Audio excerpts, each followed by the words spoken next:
Wake somebody. Tell them we voting in NP election day. Call day and call somebody. Wake somebody. Tell somebody. Knock on the door by somebody. Yeah, yeah, yeah. Call somebody. Wake somebody.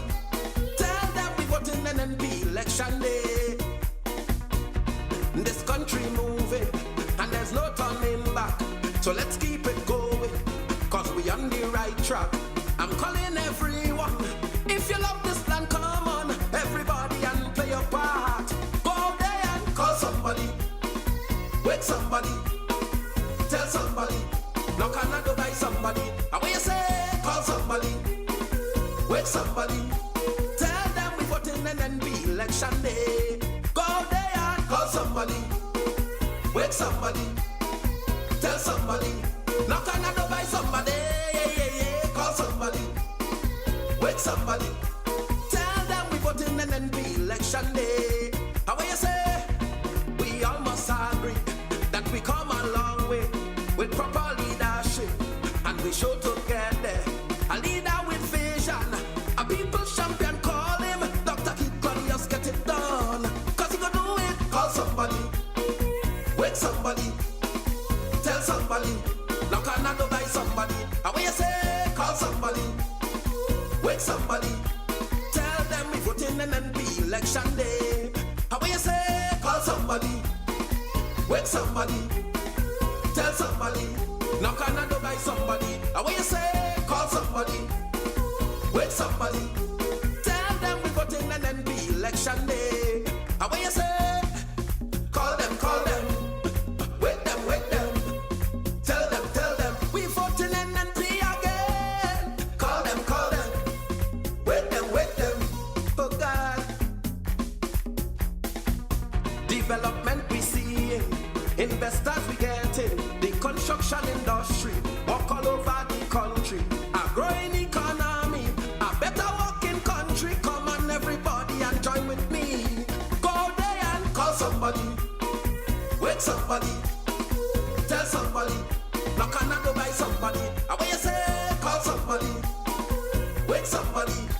Tell them we voting in NP election day. And when you say, call somebody. Wake somebody. Tell somebody. Knock on the door by somebody. Yeah, yeah, yeah. Call somebody. Wake somebody. Tell them we voting in NP election day.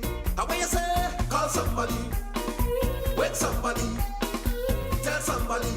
Knock on the door by somebody. Yeah, yeah, yeah. Call somebody. Wake somebody.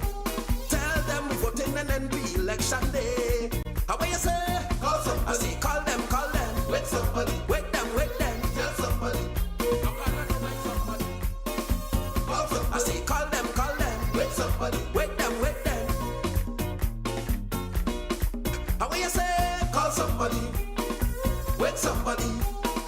Tell somebody. Knock on the door by somebody. Yeah, yeah, yeah. Call somebody. Wake somebody. Tell them we voting in NP election day. And when you say, call somebody. I say, call them, call them. Wake somebody. Wake them, wake them. Tell somebody. Knock on the door by somebody. Call somebody. Wake somebody.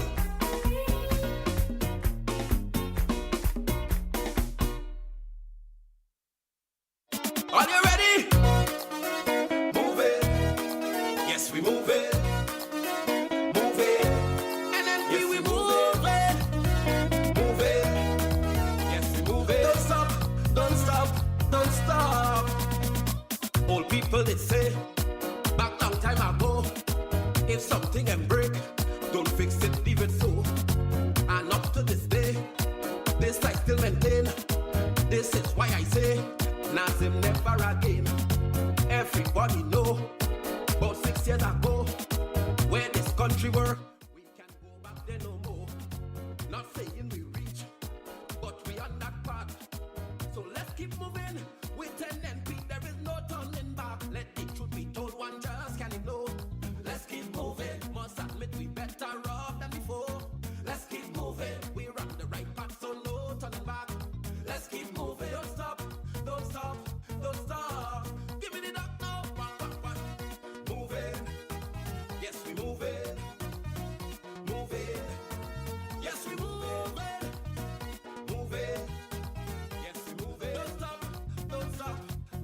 them to get a dime. Our asset must be sold. And even when they do, it always coming late. Why don't all you admit all you couldn't operate? Investors' confidence, that was on a low. But who could blame them? All you didn't know head from toe. In almost 5 years, not one capital project. Construction was dead. Now you're talking about just like if you forget. Mr. Gilani, can you come to the DJ booth, please?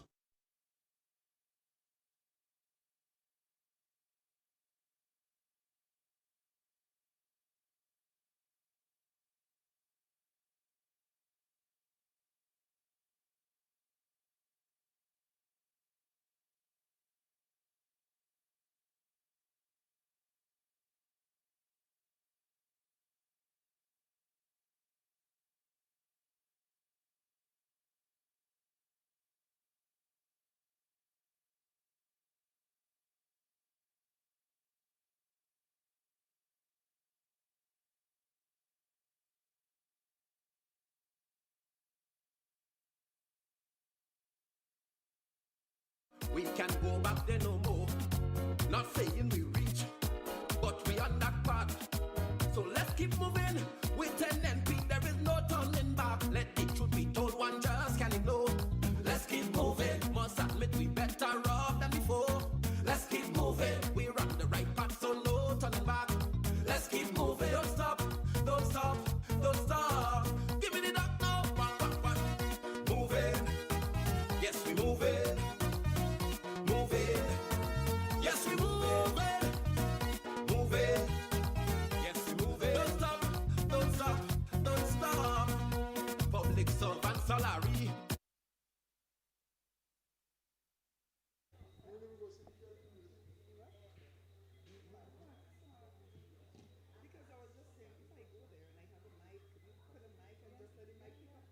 Good evening. I'm fine, all the others answer so. NNP! Oh, well, I just call all your name. All you there? All you good?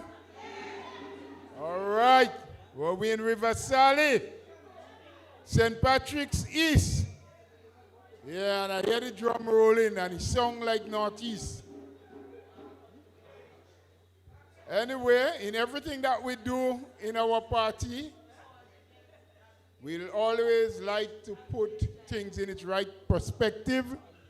So we say God first, country second, party, and then all of us. I just want an indication from the gentleman that's streaming if we are ready to go. He give me the okay.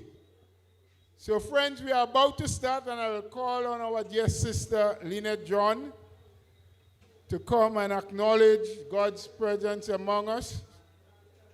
I know she's close by. I saw her just a moment ago. Oh, she's coming, she's coming, she's coming. And of course, our next sister, Suzanne, I hope you're close by, because that prayers will be followed by the national anthem. Sister Lynette. Thank you. Good night, everyone. Let us reverence the Lord by standing so we can pray.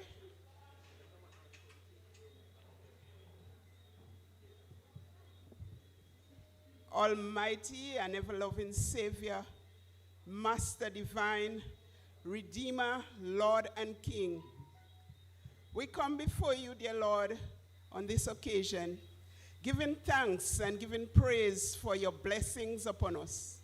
We thank you, Lord, for what you have done for us, what you are still doing, and we also thank you for what you will do, because we know you are faithful and your word stands sure. Lord, we ask you as we come this evening to bless us all those who have come here to this meeting, dear Lord. We pray that you would bless us, you would guide and protect us. Those on the head table, Lord, I pray for them in a very special way, asking you, Lord, to lead them into all their deliberations and into all that will be said. We thank you and we praise you, dear Lord. We ask you even, Lord, to bless those who are not here, but who are following us on whatever media. We ask you, Lord, to bless them and take care of all of us. Bless the political leader in a very special way, who I presume is on his way. I pray that you would guide him here safely and guide him throughout his days. Bless us, guide us, and take care of us throughout this whole session. We pray and ask these mercies through Jesus Christ our Lord. Amen. Thank you very much, Sister Lynette. Acknowledging, please, let's keep standing because we have to pay homage and give honor to our country as Sister Wildman Susan comes to lead us as we join with her to do the national anthem and then the party song. Good night, everyone.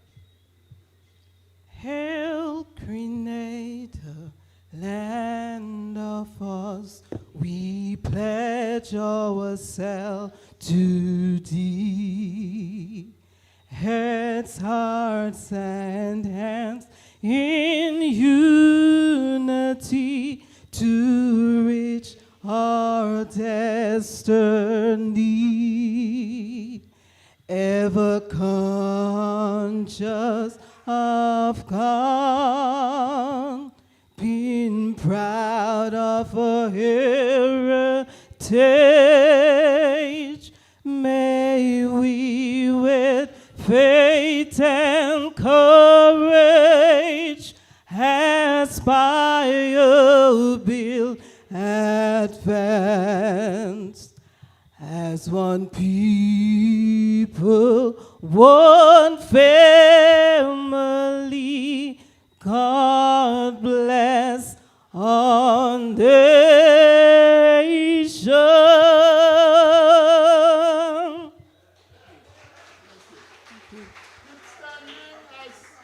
As we get some more assistance for the party song, let's do it.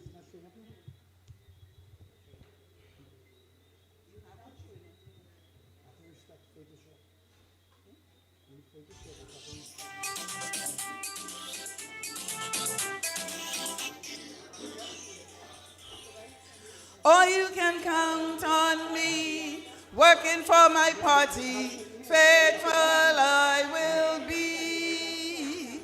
I will fight with all my might, working for the end. And one more time, oh, you can count on me, working for my party, faithful I will be. I will fight with all my might, working for the NNP. I will fight with all my might, working for the NNP. We thank our dear sister Julie for leading us with the party song. There is some music that should accompany it, but we are having some little technical challenges to bring the music to it.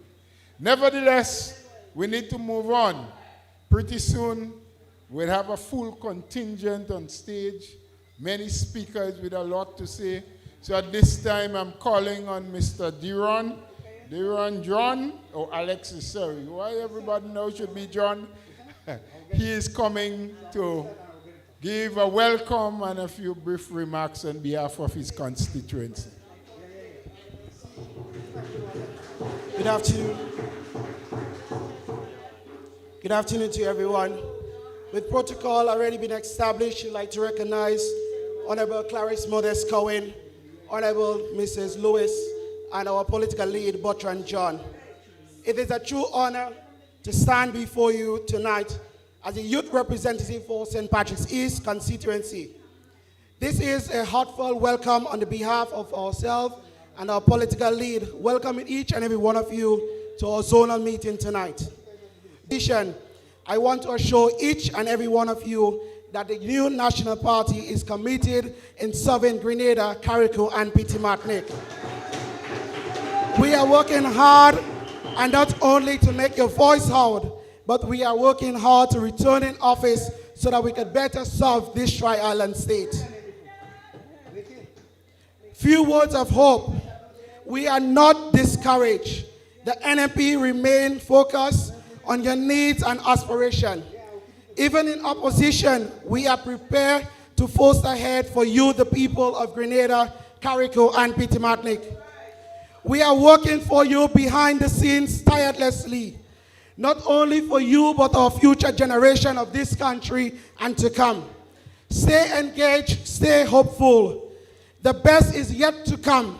Team NNP is under the rescue mission to save Grenada, Carriacou, and Petit Martinique. To you, the people of St. Patrick's East, the future is bright with a new national party. We are committed in making it happen for you, each and every one of you Grenadian and in the diaspora for the new national party. May God bless NNP. May God bless Grenada, Carriacou, and Petit Martinique. May God bless you, the people of St. Patrick's East. I thank you. That was Mr. Alexis welcoming you and making his brief remarks. So we're moving.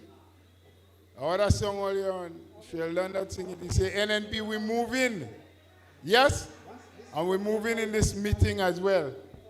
There are so many things that we have to talk about, but as we go through, you will hear them, you know. You will hear them. Like all kind of deals secretly. Man living to go in one country and ending up in the next. We don't know. But anyway, we got to move. We have a brother here with us. Family to St. Patrick's East. He's from St. Patrick's West. And so he must get an opportunity to bring some greetings at least. And tell you in the East how the West feel and how together all you would work to make sure they pay back what they borrowed last election. Put your hands together and welcome Brother Victor Philip. Thank you very much, Mr. Chairman, and good night. I'm happy to see the crowds that we're having, despite, you know, I find it funny that I'm coming inside here and I have to sign my name. But we don't worry that. You see, these are the things that we have to change. These are the things we have to talk about and to make sure that people understand that people have a right in this country. Well, first of all, I have to also say good night to my colleague, Brother Bochan. And as I said before in Tivoli, that we are committed as a team, both East and West. Yes, we have an electoral boundary, but we had planned to forego the electoral boundary until election day. And that we're going to work together because everybody from St. Patrick East and West are actually related and our friends, and we are neighbors. So we have, and we share the same problems, and that problem, as you know, it is the ruling party, how they do things. So as Brother Bola said, we borrow them something, so we have to work together to take it back and to make sure that we can benefit the people of our constituency and Grenada on a whole. Ladies and gentlemen, as I stand here, I would like to talk about something because a lot has been said during the campaign, especially to hold the rein and to give and to share a change. They asked for people to give them a chance that they could show change, and also that they can show transformation to transform the place. I could remember in St. Patrick's when we have even pastors coming out and having demonstration on the devastation of the breakwater, what he had done, you know, in the bottom of Sotez. We all have to accept the fact that yes, in as much as some damages had been done down there, what had happened, according to the engineers from Jamaica who had came, they said it was a good thought, but the only problem is that they needed to put some hole in so that the tide would not go down and come up and bring up the sand. But I'm saying that to say, they had marched, they had called on Dr. Keats, they had called on Senator Cox, and everybody, and Mr. Boson, and even me, I get some lash too, that to fix down there. Well, how much years going yet, and I can't see nothing happening, but it's getting worse. I did what I could to assist individuals, and was trying to do the rest, but we didn't get the time. So I'm letting you know that we have to hold them accountable for the things that they fight against and say they will change, and they're not doing it. But by making plenty noise, we would not do that. You know how we're going to do that? By we making sure that we go out and do what we have to do. As Brother Bola always keep reminding us, that we have to parole the electoral list. Make sure that people who are turning 18 or young ones and others that are fed up now and they want to come across, work with them. Please remember, this is a numbers game. And we have, once you show love, you would get reaction. You will get good reaction. So I'm asking you all to please do that. Let us be united, one as a team, as NMP. We will have differences, but let us unite because we have one thing we're aiming at, and that is to rescue Grenada. So, ladies and gentlemen, I'm just saying welcome to everyone that is here, and I'm thanking everyone for being here.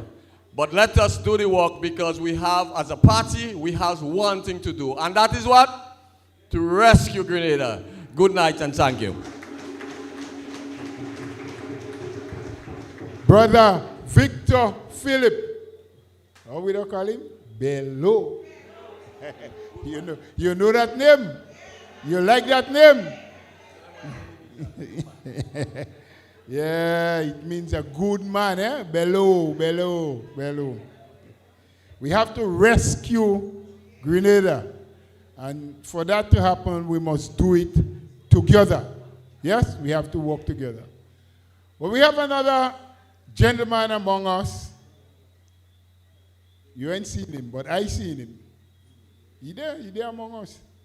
You want to give a little greeting too. He's from this place. Yeah, he tell me, what happened to you, Bola, my navel stringberry? Right here, you know. Right here.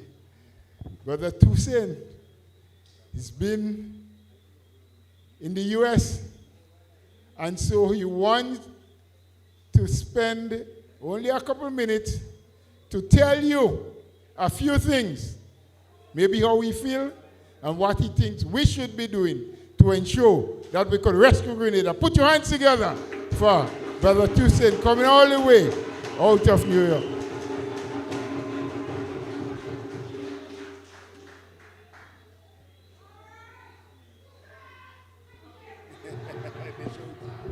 Good night, good night, good night.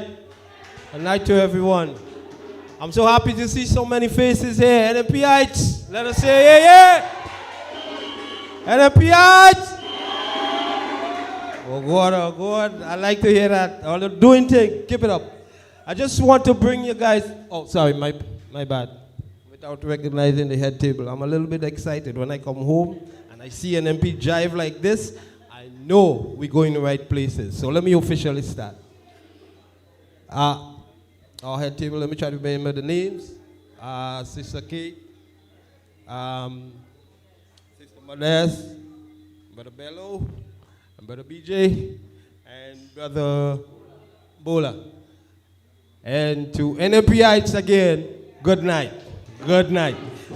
I just want to say, I bring you guys greetings and a hearty fellowship from the New York chapter.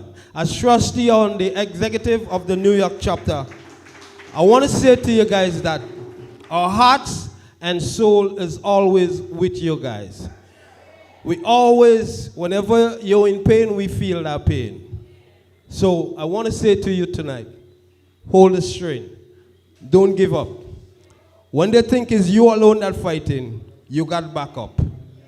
So let them know it's not only you that fighting, because we fighting for you too. Even though we're not here in the physical, but we're doing what we're supposed to be doing behind the scene. So NMPites, let us stay together. Let us always look out for each other, because that's the only way we're going to be successful. Thank you very much.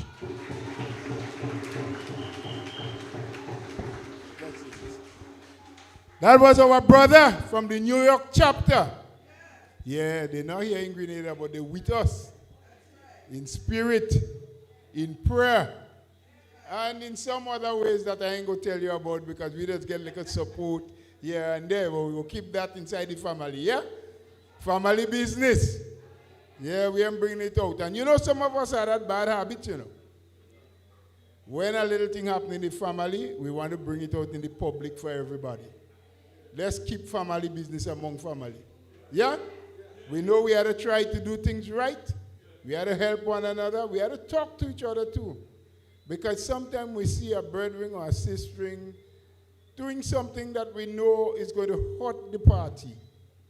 We have a responsibility to hold their hand, speak to them quietly, let them know what they're doing is not maybe the proper thing to do at that time. Because it's only together we can strengthen the bond that will bring us victory. Yeah? About this time, I want to bring you someone who knows about victory. Someone that has gotten accustomed to victory. Yeah? A person that knows how to fight for victory.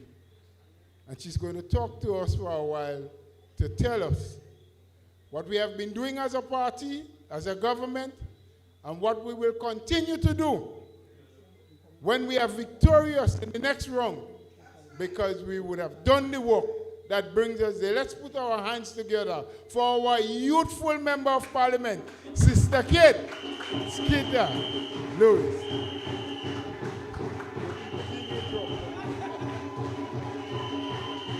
NMPites! All wake up, NMPites! One more time, NMPites! Thank you, thank you.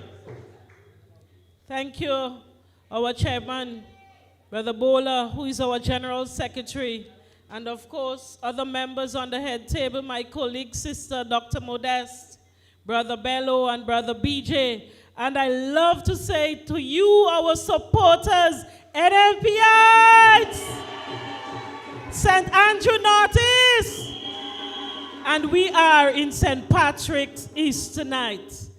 Brothers and sisters, I have to ask you a question. 2.5 years later, are you better off than before 2022? You are worse off. And your answer here tonight reflects the general situation in our country. Because we have a government in office. We have a government in office that does not understand and does not care about the people of our country. Okay? If we only look at some of the policies and the programs, it is not doing anything to empower the people of our country, but instead they are empowering themselves and transforming their pockets. But we are saying this is a total no-no, and our people have to stand up against it. And that is why the new National Party will rescue the people of this country. Let us look at some of the issues affecting our young people.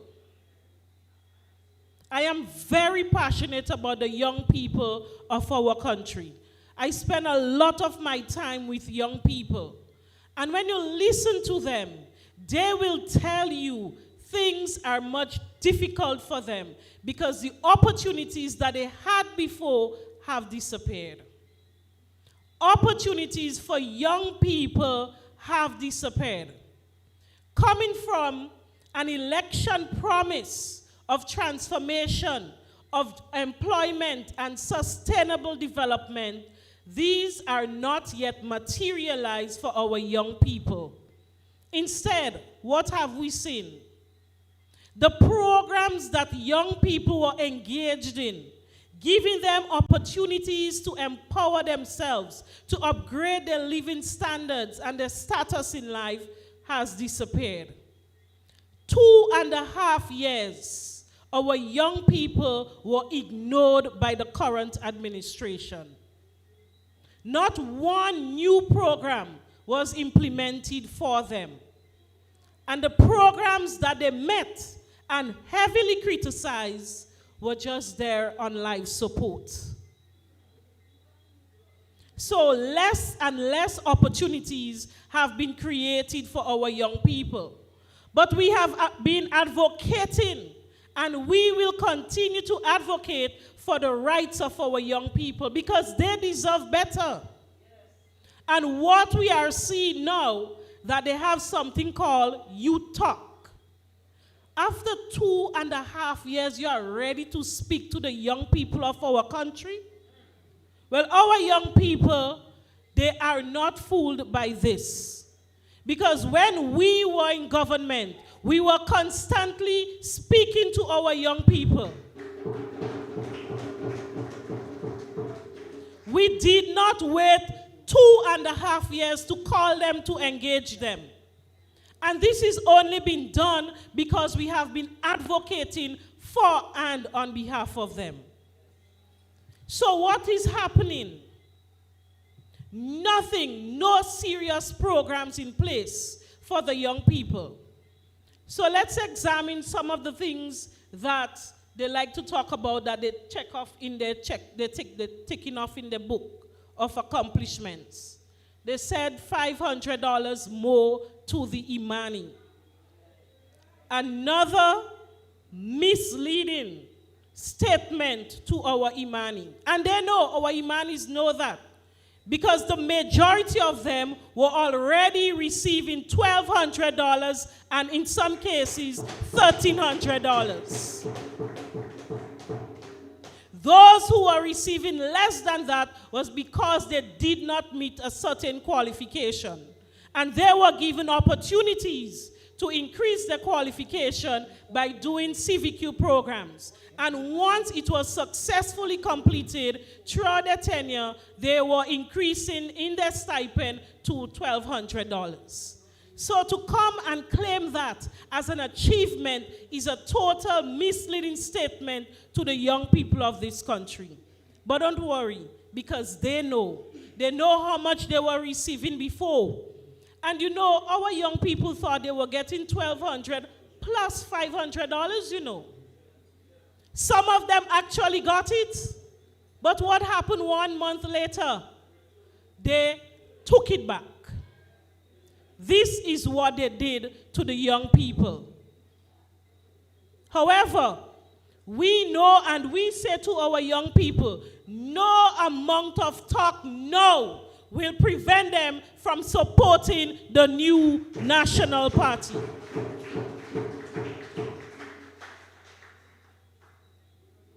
Let's look at the failed policy of free tuition for all. A failed policy. When you are implementing a policy, it is important to look at the impact of that policy. And the policy should do better for our people, not worse. So they said they are putting free tuition for TAMCC and NULO. Another misleading statement. Because free tuition is not $810. This is the TAMCC tuition. But based on the course you are doing, it will cost more. So that is not free totally because parents have to put in some money. But let's imagine you remove the assistance for transportation. You remove the assistance for meals. And you said, we are paying your tuition. Do you know the level of TAMCC dropout at this time? It is very high Because even if you pay for me to attend school and I don't have any means of getting there, I cannot attend. So this is why we are saying this policy has failed the young people of this country, those who are seeking to improve their education. Because if they are not employed anywhere, they would need transportation assistance. And that is why we in the new National Party provided assistance to those who need it. There are some people, based on their job titles and so, they're able to pay for their children. Why not allow them to pay, and those who can't afford, you give them the opportunity to attend and get access to their education. But our young people are paying attention. Those who had to join and eventually drop out. This is not sitting well with them. We are calling on this government, this current administration, to relook this policy and give every student full access to the education. If you cannot afford transportation, please assist the students. Those who can't afford the meals, please assist them. Because the new National Party did it before, and we will do it again when we get back in office. Let us look at the crime situation amongst our young people. About what? A week ago, 2 weeks ago, another one stabbed to death. One in town, another one in Grenville. Isn't it very sad that our young people are victims of crimes, and in some cases they are even the perpetrators? Young people is not choosing crime, you know. But when there are lack of opportunities for our young people to be engaged, then crime finds its place. And we know the crime rate is too high in our country at this time. And this is because of a failed government not putting in place enough opportunities to engage and keep our young people busy. Ask yourself, have you seen any new employment opportunities created for our citizens, be it young people, middle-aged? Have you seen any? They continue to ride on the backs, the hard work of the new National Party. The hard work, all of the projects, the programs that we worked so hard to get underway, this is what keeping the government running today. But they came in pretending to be bright, pretending that they can transform. We are still waiting on that transformation that they campaigned on. But we will not see it, because the only party that truly understands transformation is the new National Party. The new National Party throughout its years has transformed the lives of Grenadians and Grenada, Carriacou, and Petit Martinique. Last night I was speaking to a few young people, and they were asking me, in what ways did the new National Party transform Grenada? I said I'll list a few for you. So I'm going to list a few here tonight. I said, when you can take a country out of darkness and bring it to 95% electrification, that is transformation. And that happened under the new National Party. I said, growing up in secondary school, when we had our athletics games, we were in the Queen's Park, a pavilion, broken down, a pasture. Today we have 2 athletic stadiums. Athletic and a cricket stadium, 2 stadiums. That is transformation. You remember the days we were not able to contact our families overseas because internet and Wi-Fi was not readily available? When we move from that to everybody walking and chatting on their phone because we have telecommunication improvement throughout the length and breadth of our country, this is true transformation.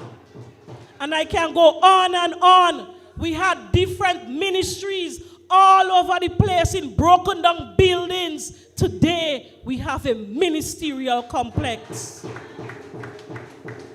True transformation under the new National Party. The list can go on because we did not have a bus terminal. We had bus stops all over the place. Today, we can go one place, a central location, and get our buses. Transformation under the new National Party. So when they say NMP and do nothing, we need to stand up and put them in their place. Put them in their place. And we can speak about housing. You know, there is something called Project 500. I laugh, you know. I laugh and I'm laughing a lot because this current administration believe that they can continue to mislead our people. Just drive through Dunfermline. Dunfermline already has a housing scheme. Apartment buildings, individual homes, and it was under the Housing Authority. Still under the Housing Authority. There was a bundle package where homeowners or individuals would go to Housing Authority and organize to build their homes. You know, this is what they take and call in Project 500. This is the same thing, you know. But you know what they did? They put up two big billboards, so one as you enter and one to the side. These lands have been cleared by people who already bought the lands and waiting for Housing Authority to build for them. This is not Project 500. This is a program that has been going. As number 10.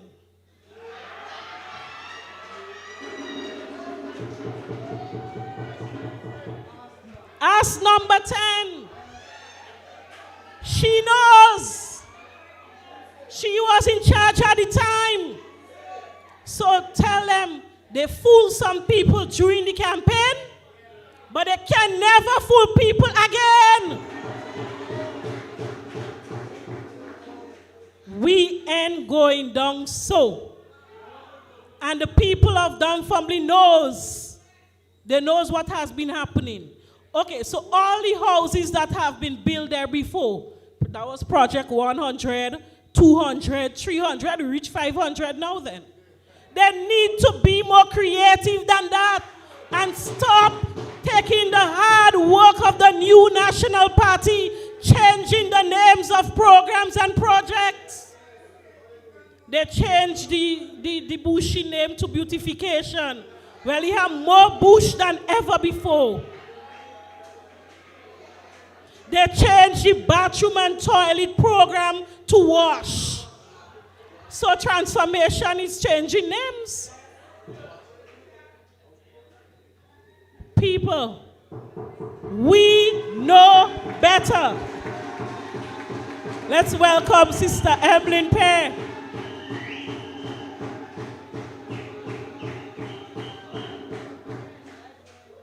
We know better. And they go fool some of the people in the diaspora who is not on the ground and don't know what is happening. They think our two pictures could fool everybody. We seen with our own eyes. We don't want no AI pictures because we know better. We want real stuff. I'm actually angry about it, and the people in Dunfermline housing scheme, they are angry too. Because you can't take a project that has already been there, where houses have been built for people on a continuous basis, and put up billboards calling it Project 500. We have to call them out. If you want to say Project 500, find the lands, prepare the lands, and then start building. Do not take what you already meet there and add to it and call it your program, your project. It will not work. They didn't add to it. They don't add nothing. Oh yes, they added the name, a new name, changing the name. We deserve better. And I want to say to you, the people who are here this evening, continue to stand firm with the new National Party. We will rescue Grenada. Times are hard now, but don't give up. The new National Party is there and will continue to be there for all of you, the people of our Tri-Island states. And you know, somebody asked me, what all you really want to rescue? I said to them, we will rescue the people from the lies and deception of this current administration.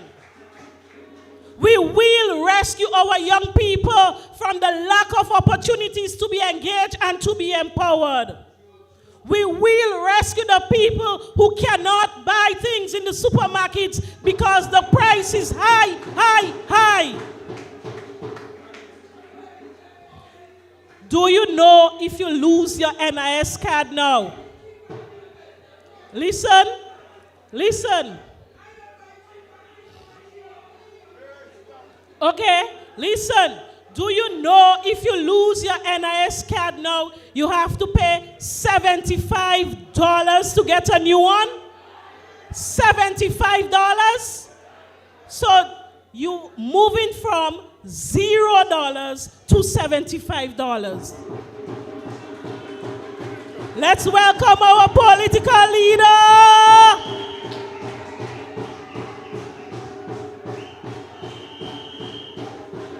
Dr. the Right Honorable. Grenada, Grenada, Grenada, Grenada. Somebody wave your hands and give me praise. Say, me can't sit down, sit down, sit down, sit down. Me can't sit down.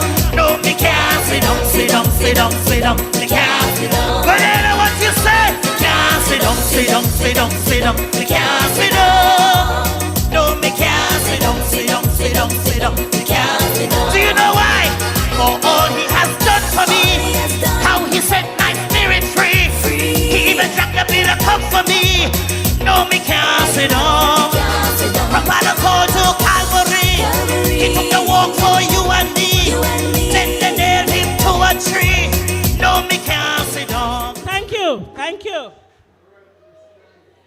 And before I close, I just want to draw to your attention. I just want to draw to your attention how this current administration continue to make life hard for our people. And I was saying, if you lose your NIS card today, you have to pay $75. $75. And I'm not saying that you're not supposed to pay anything for it, you know. But to move it from $0 to $75, that is a problem. And what happens if your water get disconnected? What happens if your water get disconnected? You have to pay over $270 plus the amount you are owing, moving it from $60. So we know that this current administration does not care about the people of this country. And that is why the new National Party will be right there, ready to rescue you, the people of Grenada, Carriacou, and Petite Martinique. I thank you. Yes, yes, yes. I told you, youthful, powerful, know how to win. I tell you, don't interfere with the lady, you know. Because when she gets hot, my parliamentary representative don't make it no joke, you know. And where you see they're not treating the young people good there, well, now Yeah, let me. No, I didn't say she bad. Don't say that. I never say that. All you like to say what all you want too much. But let me tell all you something. She talked about transformation, and she told you a lot of things. Not only the improvement in the telecommunication sector, but it was Grenada who led the fight to liberalize the telecommunication sector. That is why today you can stay wherever you are in Grenada and call whoever you want, even in Timbuktu. Before, you had to pay what, $10 a minute? Yes. No, you ain't paying nothing. NNP, that's transformation. Yeah? But hear what? Only yesterday I was in a conversation with some people, and one senior man said to me, Mr. Bola, you know the map of Grenada changed. I said, but no, I didn't realize that. He said, yes. Dr. Mitchell transformed St. George's. He added to it. So we no longer 133 square miles. We are 143 now. Because he put cruise ship terminal, bus terminal, fishman. That is transformation. Physical, infrastructure. We have transformed and we will continue. Yes? So let's keep it alive. Let's keep it going. And let's keep the princesses and the queens flowing. So put your hands together now, my friends. I'm bringing to you another of our queen. She hails from St. Andrews. Yes, she's a star. She's an educator. Sister Emmeline Pierre, as she speaks to you now, my friend. Thank you very much, Brother Bola. That one came by surprise there. Well, let me say a very warm good evening, good night to members of the head table, my distinguished colleagues and friends. I want to especially greet our political leader, Dr. the Right Honorable Keith Claudius Mitchell,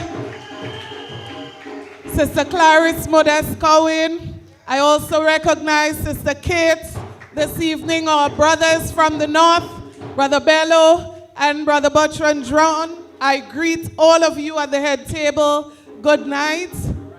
But I want to say good night to you, the strong and solid supporters of the new National Party. NNPites! NNPites!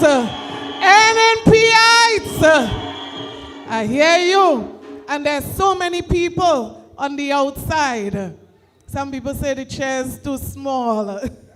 What's important, once they can hear, that's the most important thing. But tonight I want to greet you, and I want to say to you, there is just a feeling that you get. I don't know about you, you tell me. There is just a feeling that you get when NNP people come together. You just get that feeling? Yes, you just get a special feeling. And it does make you want to say, house, house, house, house, house. Yeah, it's a special feeling you get. We want to greet all of those who are listening and viewing in TV land, in social media land, wherever they're viewing and listening this evening, whether they're NNP, any kind of P, any D, any C, whatever they are. We welcome Grenada, Carriacou, and Petit Martinique too. We welcome everybody viewing this evening. Brothers and sisters, we are at a very critical juncture in the history of our country. And not just the history of our country, but the history of our party.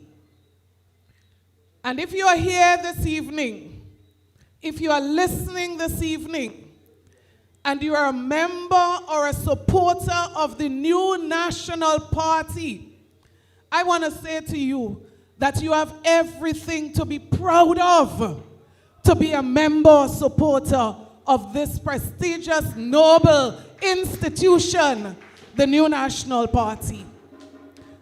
Our party, brothers and sisters, has done so much for this country, has served this country so well. And I can tell you, I feel proud, I feel honored to be a member of the new national party.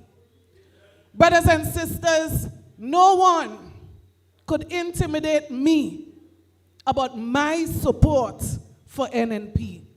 Nobody. Nobody can make me feel apologetic for supporting the NNP. And all of my colleagues here feel the same way. You know why? Our party has been tried, our party has been tested, and our party has delivered years upon years, 40 years of existence and service to the people of Grenada, Carriacou, and Petit Martinique. Put your hands together for your party. Brothers and sisters, so very often we forget the tremendous contribution that this organization has made. So very often we allow people to confuse us about the contributions that we've made to this country's development. So when you hear some people make comments like, nothing has been done over the last X amount of years, NNP has done nothing for Grenada, there are people in this country who know that there is no organization that has served this country as the new national party has done over the years. And so tonight, and as we celebrate 40 years, I say to you, you have reasons to be proud of your party. You have reasons to be proud of the contributions, the sacrifices that we have made as a team in government, and you have made by putting us in government and supporting us throughout the way. Brothers and sisters, you deserve a round of applause. So when Brother Bola spoke about transformation, indeed, mention was made about the electrification program. But you know, sometimes we forget. And we forget what was done during the period that our party served this country. And it's important, not just because we're celebrating 40 years, but we need to remind ourselves over and over of what we have achieved and the difference we've made. So if you think back on the number of homes in this country where candles and masanto and other forms were used for students to study at night, you must remember the contribution of NNP. Brothers and sisters, when you think of the number of persons who had to go down to the standpipe every day, hundreds and thousands of people throughout this country now have pipe-borne water in their homes. Now that is what we mean when we say transformation. For some other people, transformation means planting flowers and painting bridges. Our political leader would tell you, and I heard him give the story, that he himself had to be going to get water, carry water to his home. The NNP has done us well in this country. Think back, brothers and sisters, over the last 30 years. Think back of our road network throughout this country. You must give credit where credit is due. I'm sure many of you here would recall the days when you had to walk with an extra pair of shoes in your bag. Brothers and sisters, NNP has done it for this country and has served this country well. I'm sure you remember when some cruise ships could not dock. You could remember those days when certain cruise ships could not come to this country. Brothers and sisters, a new cruise ship terminus transformation through the new national party. Brother Bola and Sister Kate, remember the days when you had to talk quick, quick, quick and hang up? Yes? Quick, quick, quick. I remember going down by the police station in Brush Grove to get a call on those booths where you have to dial. Yeah? Make a collect call. Brothers and sisters, those were the days when NNP came to the rescue of the people of Grenada, Carriacou, and Petit Martinique. And that is why we say we are always ready. And we are always ready to do what we have to do when we are called upon.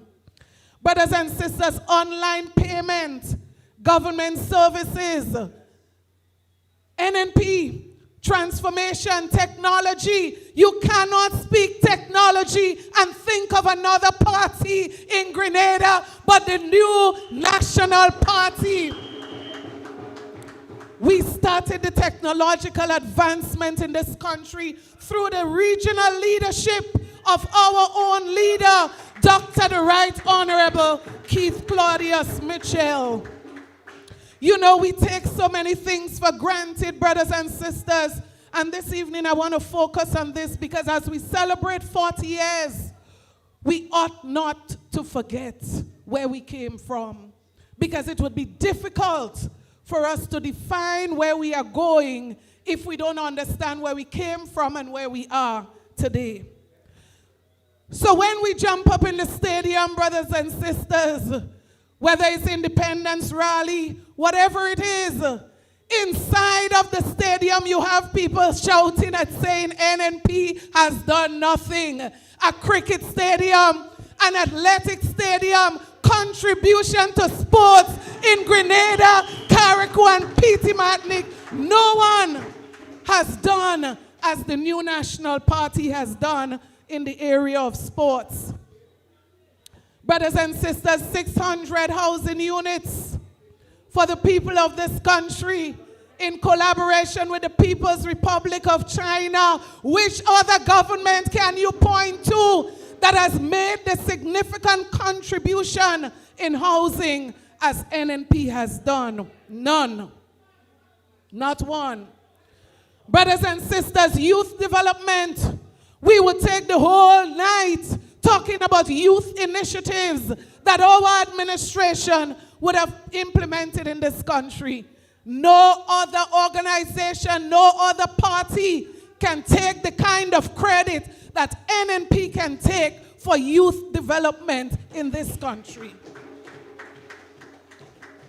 Brothers and sisters, if there's any party that could identify, as the Bible would have asked us to do, with the poor and the vulnerable, and to sacrifice and support and to look out for those who are vulnerable, it will be one party, and that will be NNP.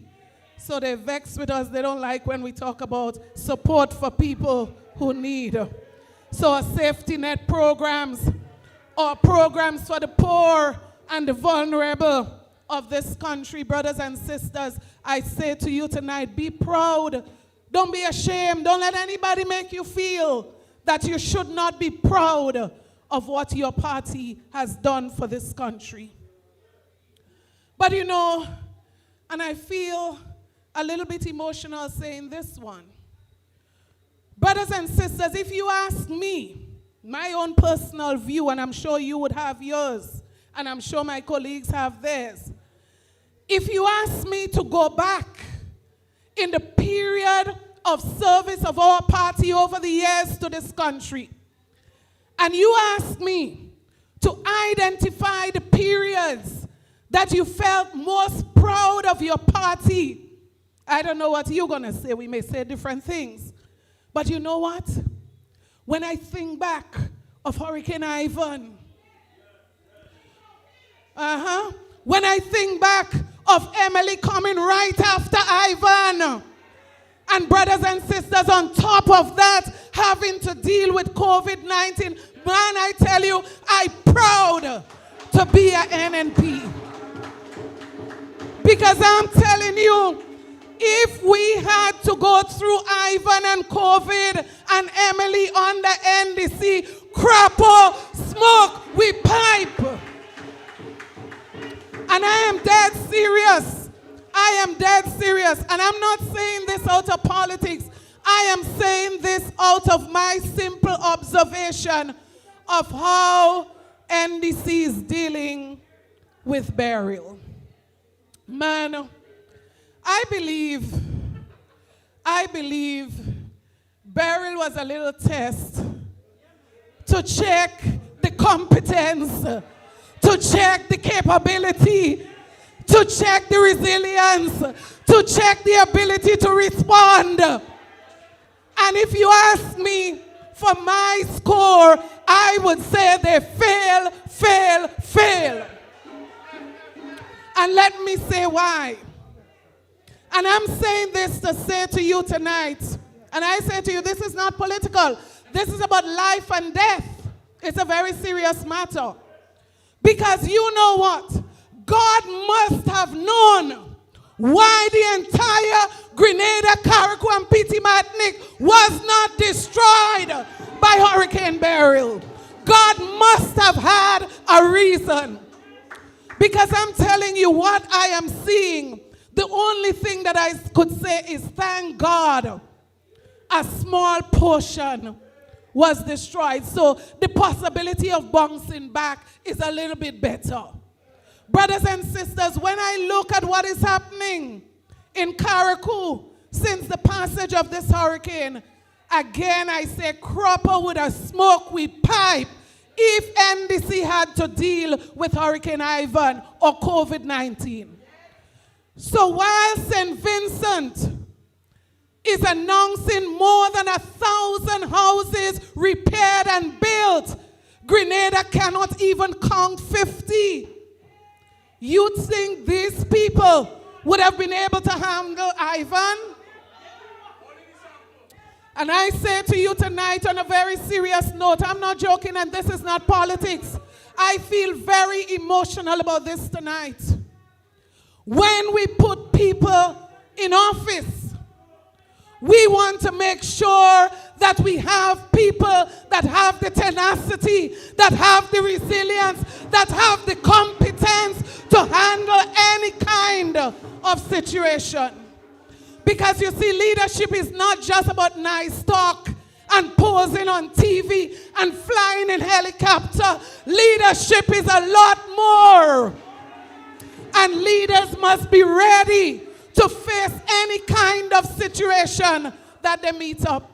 So that is why the wisdom of this leader here and Team NNP, that there was a reserve in the treasury of $500 million to deal with circumstances, and that is why we did not support to cut that reserve. Brothers and sisters, leadership is not just about nice words and posing, it is a lot more.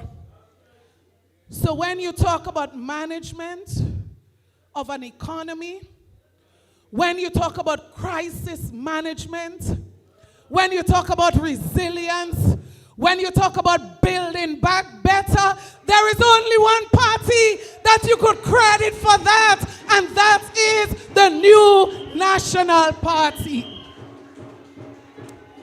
So you ought not to be surprised. You ought not to be surprised that so many people, just 2 years after this administration has been in office, they say they want back the old driver. They want back the old team. They want back the people that know how to handle things and handle it well. But you know, it's not just reflective in crisis. And I believe one of the best ways to test a leader is give them a crisis and watch how they function. Man, if they're flying around in helicopter, you know something wrong. They should be on the ground. Brothers, brothers and sisters, no, this is serious. Research will show you this. You test the leader, give them a crisis and see how they function. You would conclude serious things. And we've concluded already. But I want to quickly just say to you, if it was just the crisis of the hurricane, then maybe we can say, okay, let's excuse them. But there's consistency, man. It's not just the hurricane. It is the economy and what's happening. It is the cost of living and what's happening. It is health care and what is happening. It's agriculture and what is happening. Brothers and sisters, it is everything, including education. So when you look at what is happening as it relates to the cost of food, Sister Kate said it, up, up, up, up, up. Up, up, up, up, up. And I love the song, you know. We're going higher.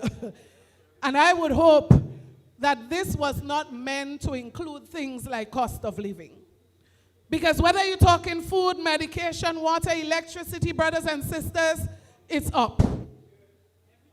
And I found a quotation that I want to share with you this evening from the media review. And this is the government speaking. It says, despite measures implemented to curb food inflation, it remains high. So I pause. So this is telling me right there that the government is admitting that there is food inflation. That the government is admitting that something needs to be done. I continue. At an average rate of 3.6%, reflecting increases in food prices at supermarkets and local shops. Brothers and sisters, this is the media review, which means that since June, the government said this. My question tonight, and I heard Sister Kate start with a question, my question tonight is, what have you done since you said that you know that there is a serious rise in food prices in this country? Have you seen any serious measure? None. Supplementary budget? None. No serious measure. And that is why I always refer to cognitive empathy. You know, but you're not prepared to do something about it. So brothers and sisters, there are a few things I want to remind the government of, that I want to call on them this evening that they need to do. And this is serious because people are hurting. People are starving. People need support. We are doing all that we can do. Ask these people here the number of food hampers.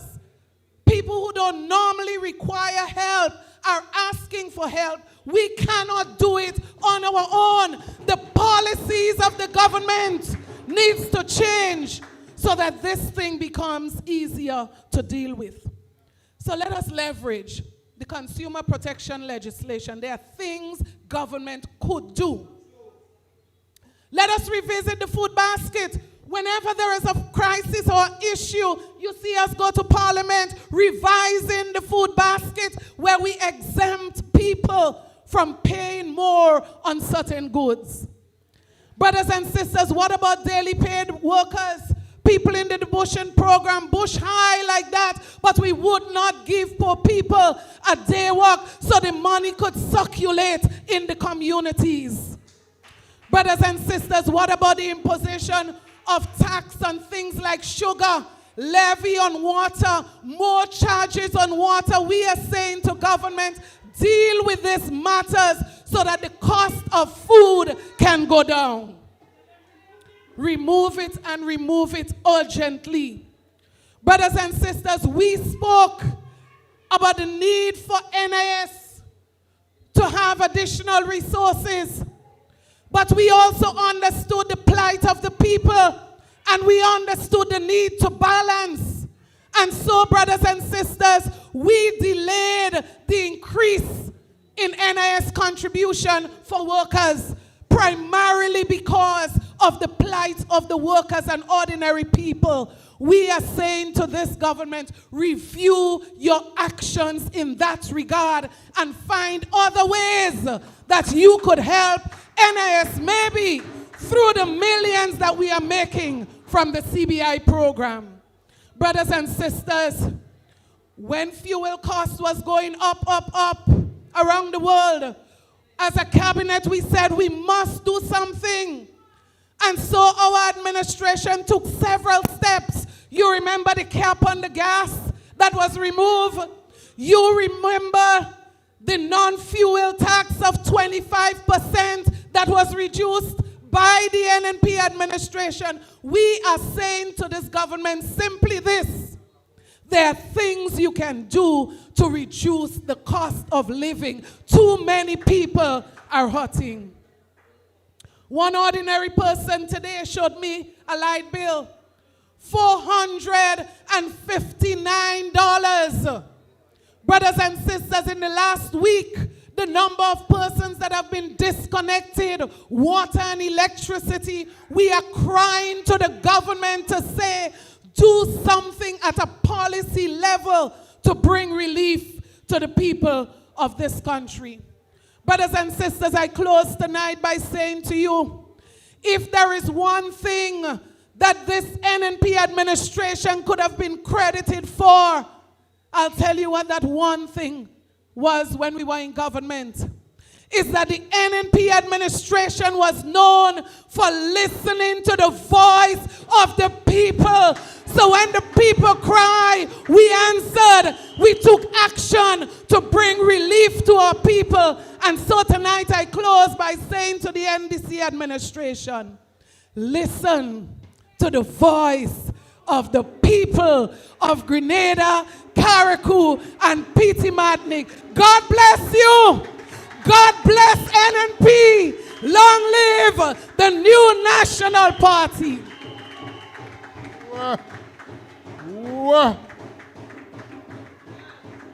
That was Comrade Emlyn. Long live! Long live the people of Grenada.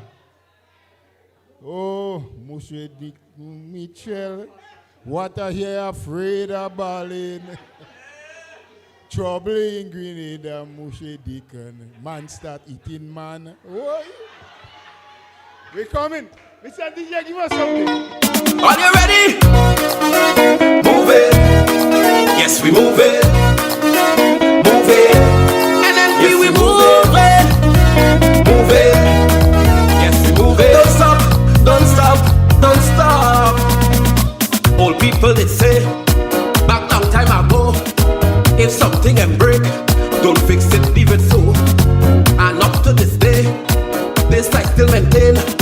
This is why I say, Nazim never again. Everybody know, about 6 years ago, where this country were, we can go back there no more. Thank you, Mr. DJ. I like it when he going the way he going. He going hot. Woman power. Transformation. Only NNP could have transformed a parliament to have so many women in it. Transformation. Well, we have already defined transformation. They just don't understand it. So we're going to keep it blazing. Yeah? She's a royal woman. Yes, they say the city where you can see the sunset. My friends, she will come and talk to you. She has the experience. She has the intestinal fortitude. She's been around for enough time to tell you what's good from what's bad. Put your hands together, River Sallee. Put your hands together. Let's invite Sister Clarice Mothers Cohen.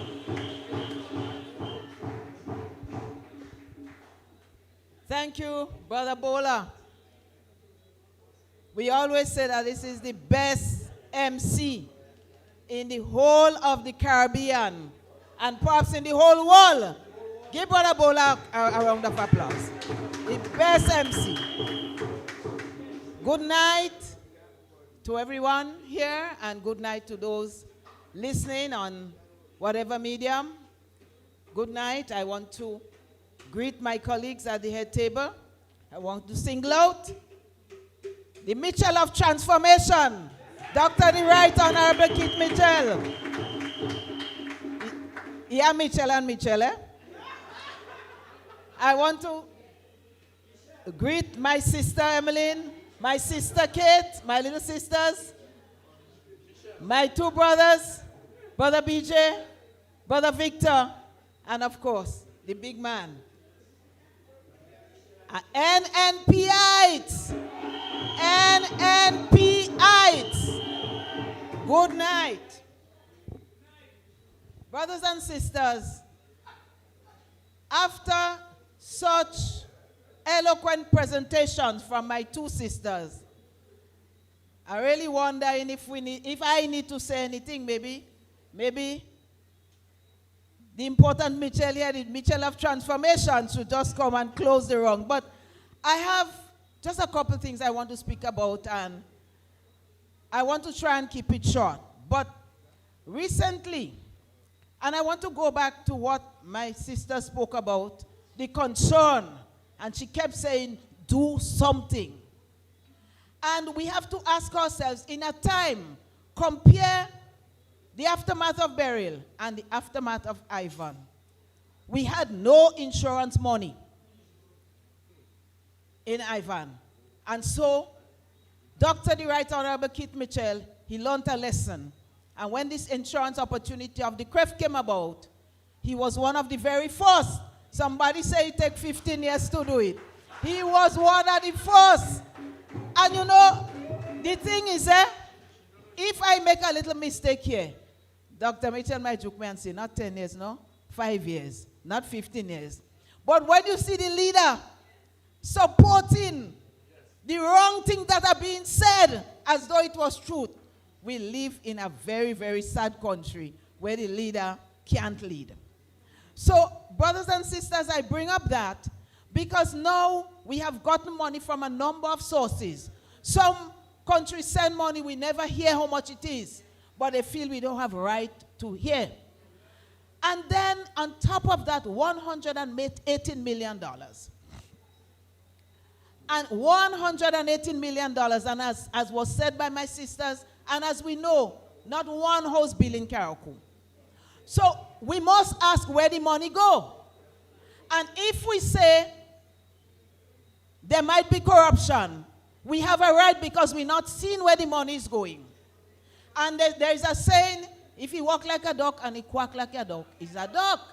And the thing is, if you get money that belong to the people and we cannot see where the money is spending, we must talk the word corruption. But this is what I want to speak about. I saw a video saying that where the Prime Minister of this country, was saying that people talking about corruption, I don't know if it's NNP, I don't think he mentioned NNP, talking about corruption. But he went on to talk about years of corruption by various people and various governments over the years. And he said that the kind of corruption that these people and them should have dead already. That is the Prime Minister, and I have to talk about it. That is the Prime Minister of this country saying that people should be dead already. What that leave you to think? What is his plan? What is going on in his head? No, this is more than a little boy. This is dangerous. We need to see that as a threat. And I hope something can be done about it. When you say somebody doing thing and that person should be dead already, well, who will kill them? That means that there's a plan. But desperation. Desperate people do desperate things. And we must not take this for granted, brothers and sisters.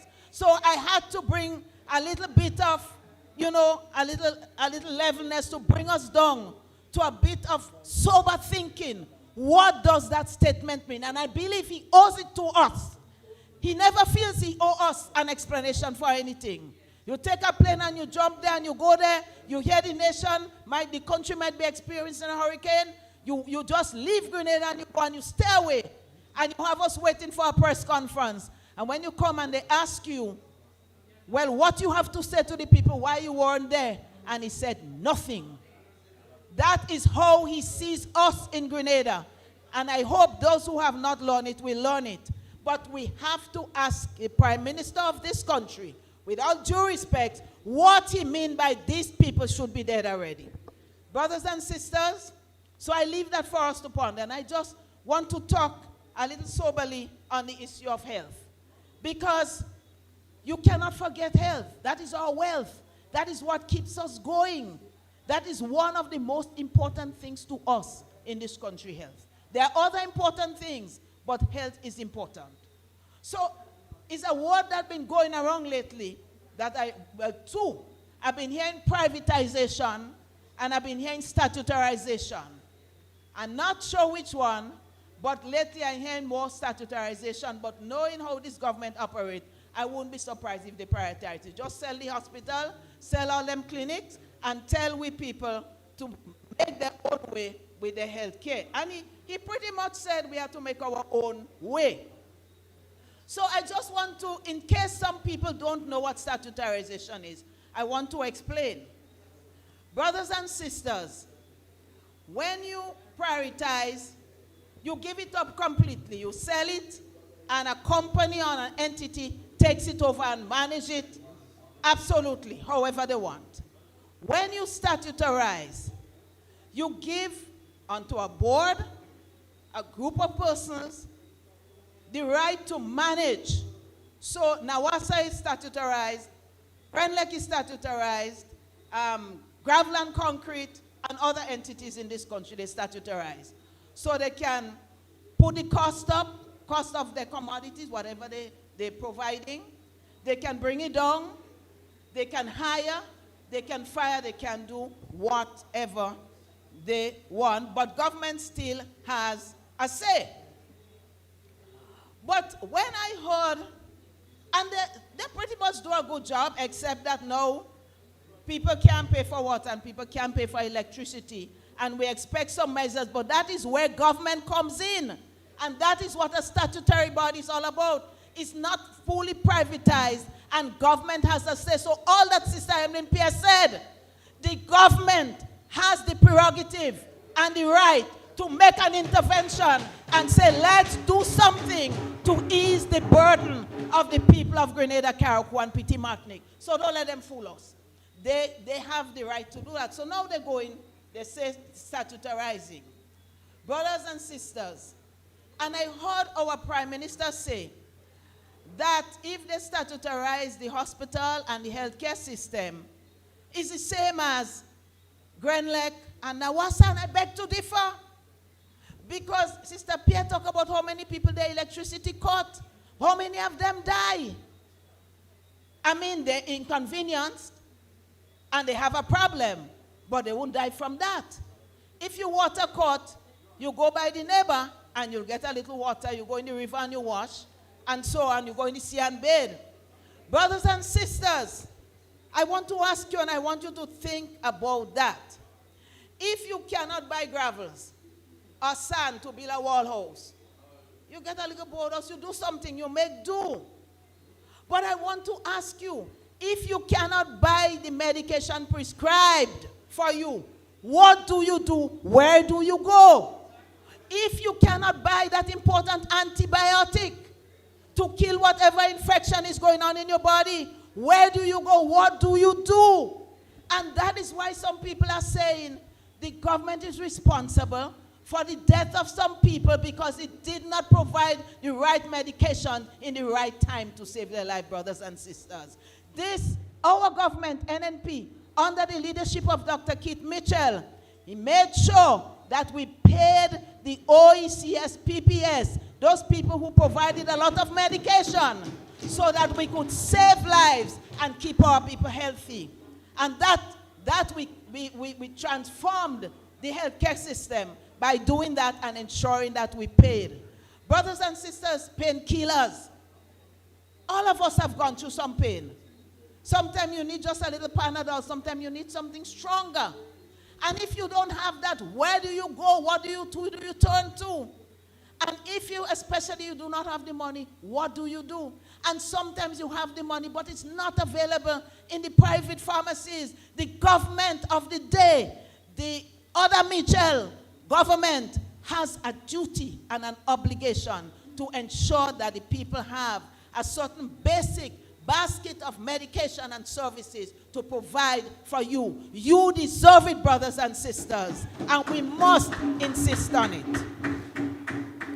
So I asked other people, people overseas when things happen in the States and things, we try to follow them. So I said, well, what do they do for people who cannot afford in the States? Because I know they have private hospitals, and I don't know, maybe they have some state hospitals. But what do? And they told me, I want to look at it. In New Jersey, they have New Jersey Care for Children. So all children who are sick can access free health care. You hear about Medicaid for people with disabilities, people who cannot work. And they are taken care of under Medicaid, where they don't have to pay any money for medication, and they have access to services. And all of us hear about Obamacare. The former president, he fought for that so that the poor people who could not afford in the United States have medication. And we did the same. We ensured that we paid the medication, brothers and sisters.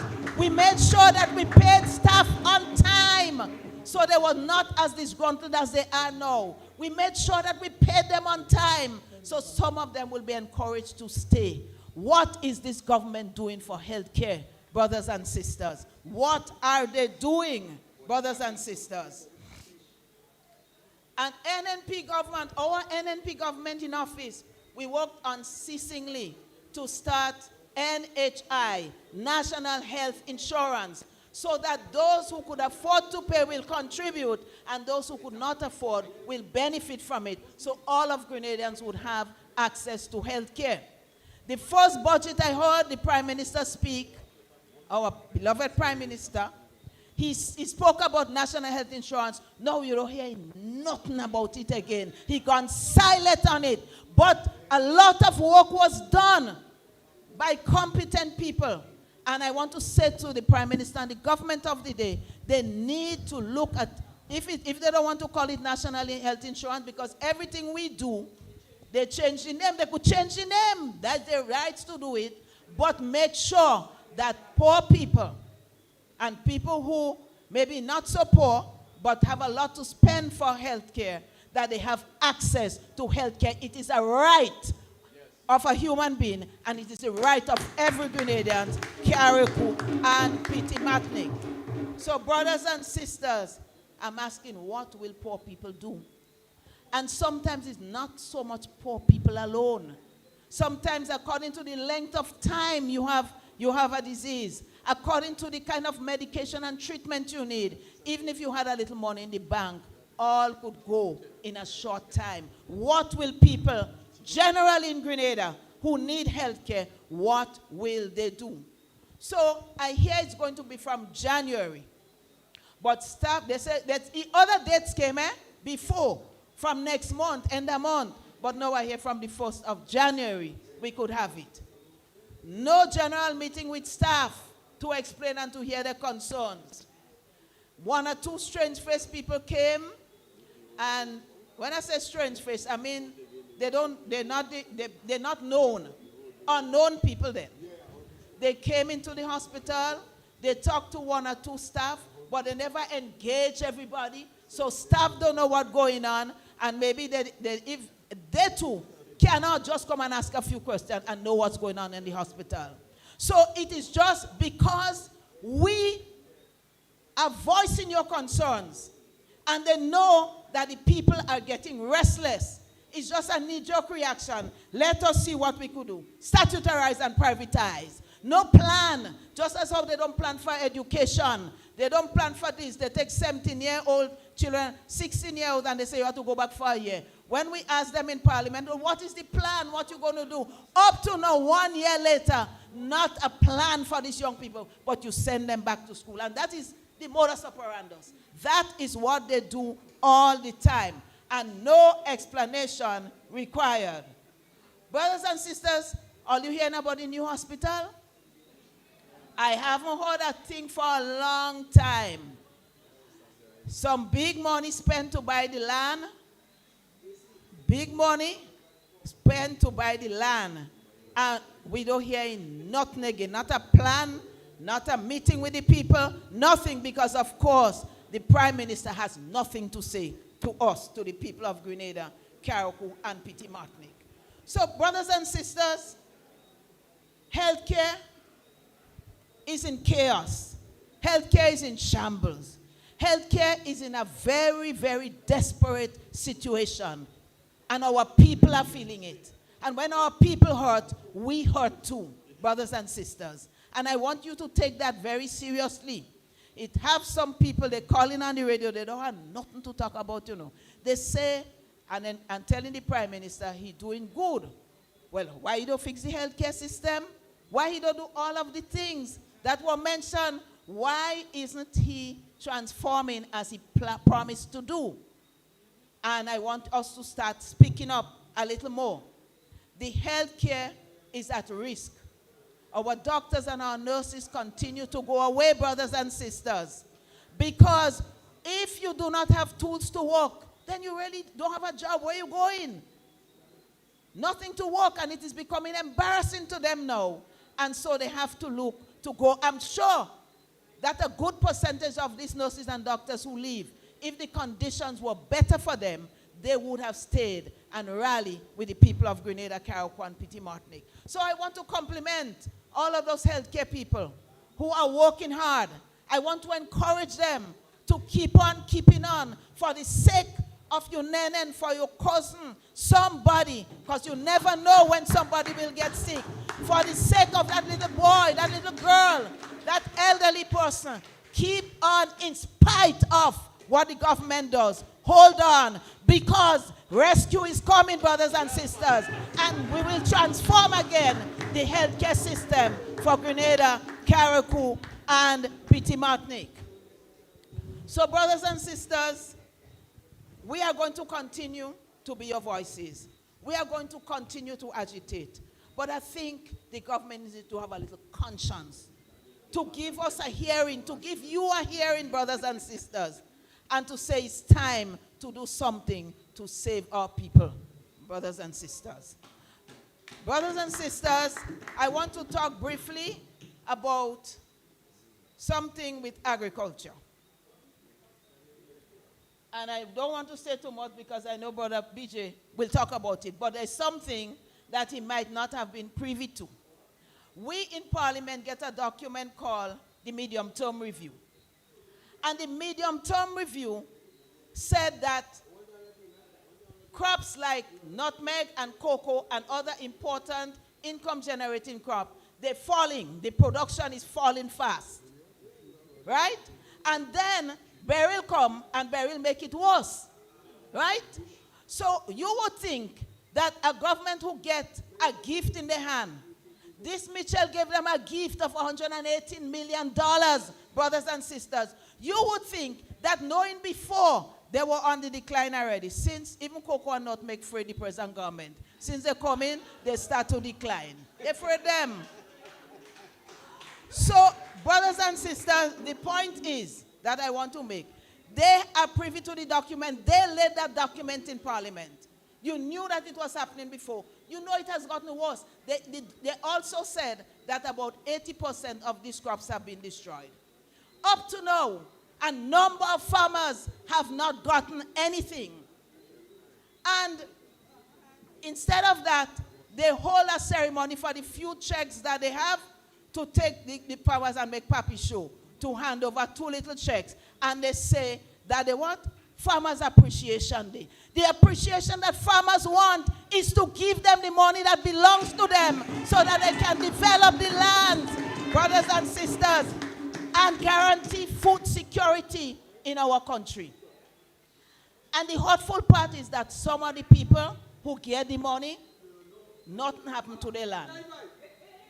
And some of the people that the whole land destroyed, they don't get nothing yet. So I will not go much further, but I want to say that they know they have gone around, they have the debt. All they need to do is to give the money to the farmers. Don't give them half, because the total amount that you said you would give is not enough. What you give them have to do? And 80% of the country is destroyed. So I just wanted to mention these statistics, because I know my brother is going to come with a lot of what is happening on the ground. But I just want to say to our Prime Minister, Honorable Dickon Mitchell, enough is enough. He needs to listen to the people. He needs to stop using words that could be threatening, regardless to who he might want to threaten. listen to the people, and transform Grenada. Karakwan Piti Martinique. Thank you.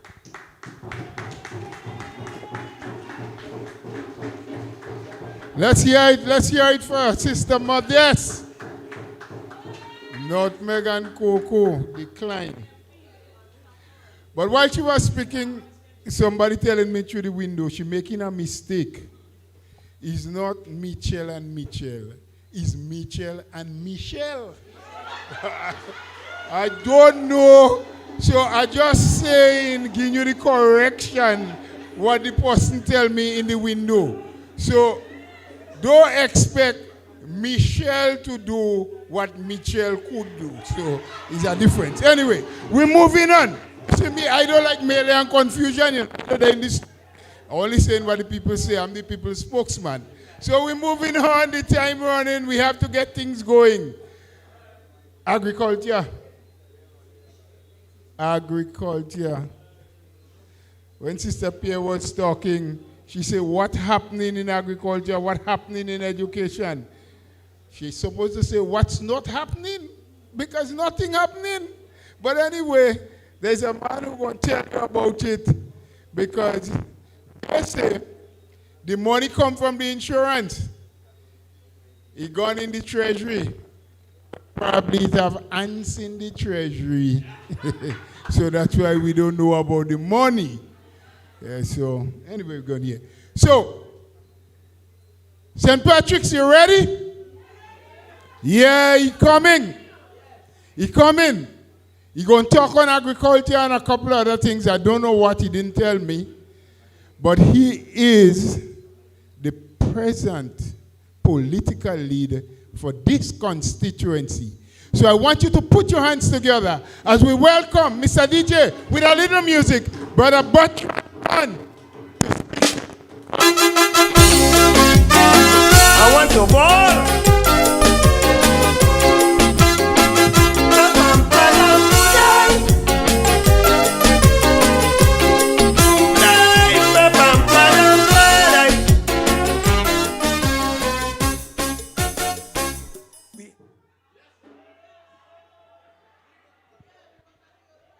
NNP! NNPites! I'm not hearing you.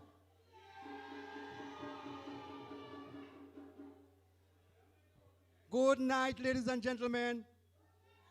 I don't know if it's me, but I find I have to shout in this mic too much. I don't know if the mic is getting low. I guess the battery is running low.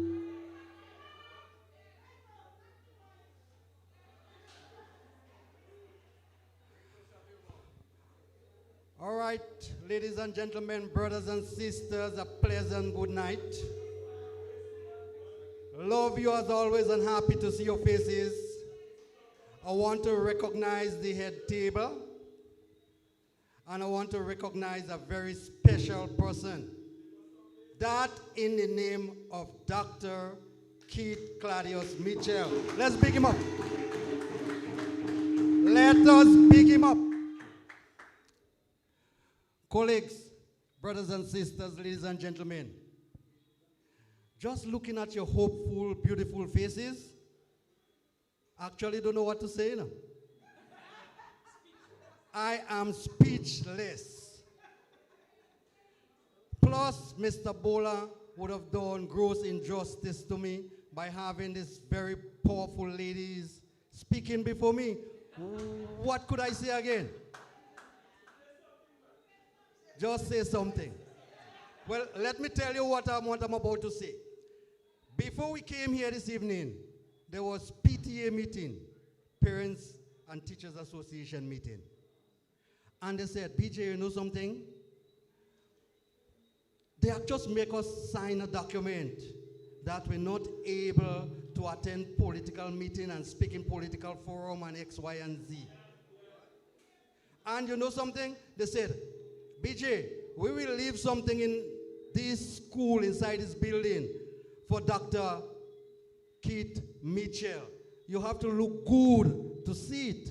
So since I come inside here, actually was looking, and I can't find this thing. It's only a while ago I realized they leave a lot of houses here, you know. Quite a lot of houses. If you look right here, you will see about 10 houses here. Got it right here. Cameraman, make sure you get it. About 10 houses. They say the house is getting too small, they need a bigger house. Yeah, this one here. They build one like a church too, you know. Brothers and sisters, I want to talk to you very solemnly tonight for a few minutes. We are running late already. Actually, they only told us that we can use the place from 6 o'clock to 8 o'clock. We're way past that. I want to let you know that I am taking a leap of faith to serve the people of Grenada, Carriacou, and Petit Martinique. Particularly those in St. Patrick's East. Colleagues, I'm standing here, brothers and sisters, I'm standing here because I've put aside my personal preferences for you. I am doing this for you. I want to talk to you about 3 very pertinent, simple issues tonight. They're all based on one very simple aspect. And I'm not here to criticize any government or anyone tonight. However, I want to challenge the current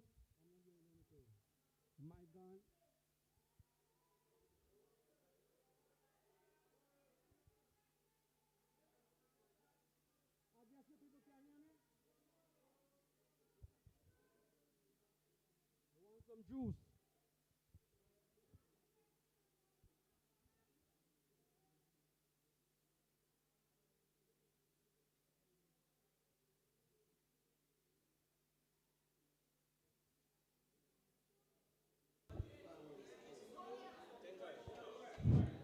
Yeah, I think we are back up and running again. Yes, colleagues, brothers and sisters, I want to talk to you on 3 pertinent issues. The first one is how insensitive this current administration is. Let me tell you something. And I want you to just follow me here because we're not on no hype tonight. We just need to deal with a few important issues.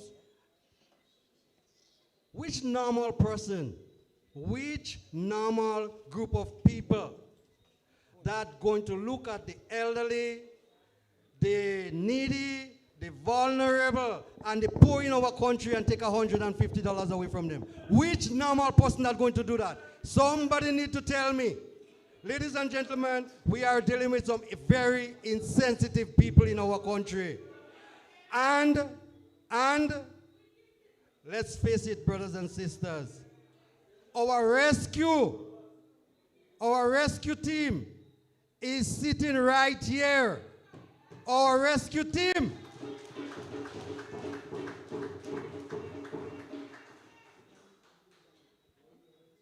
The people who, you know, ladies and gentlemen, build our school, they clean the sides of our road, you know, they work on our estate.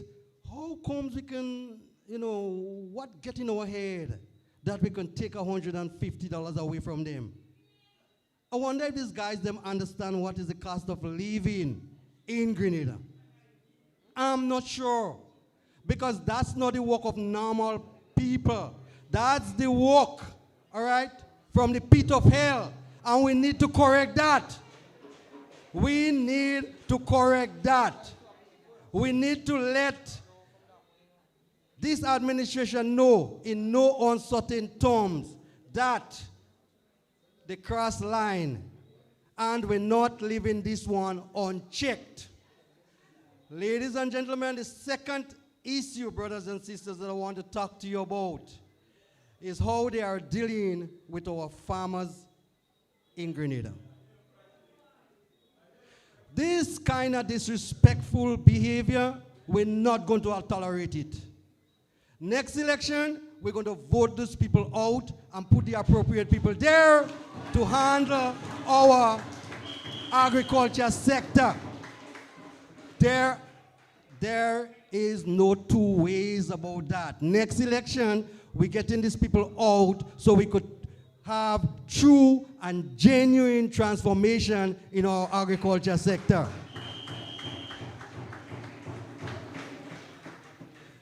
You have Hurricane Beryl that damaged not the entire country, but more the northern part and Carriacou. You promised to assist the farmers. 4 months after the hurricane, you can't come up with the money. And you got $118 million. Aren't you something not right with those people? Ladies and gentlemen, there is something that you call a kleptocracy. That's what we have running our country. And let me explain to you.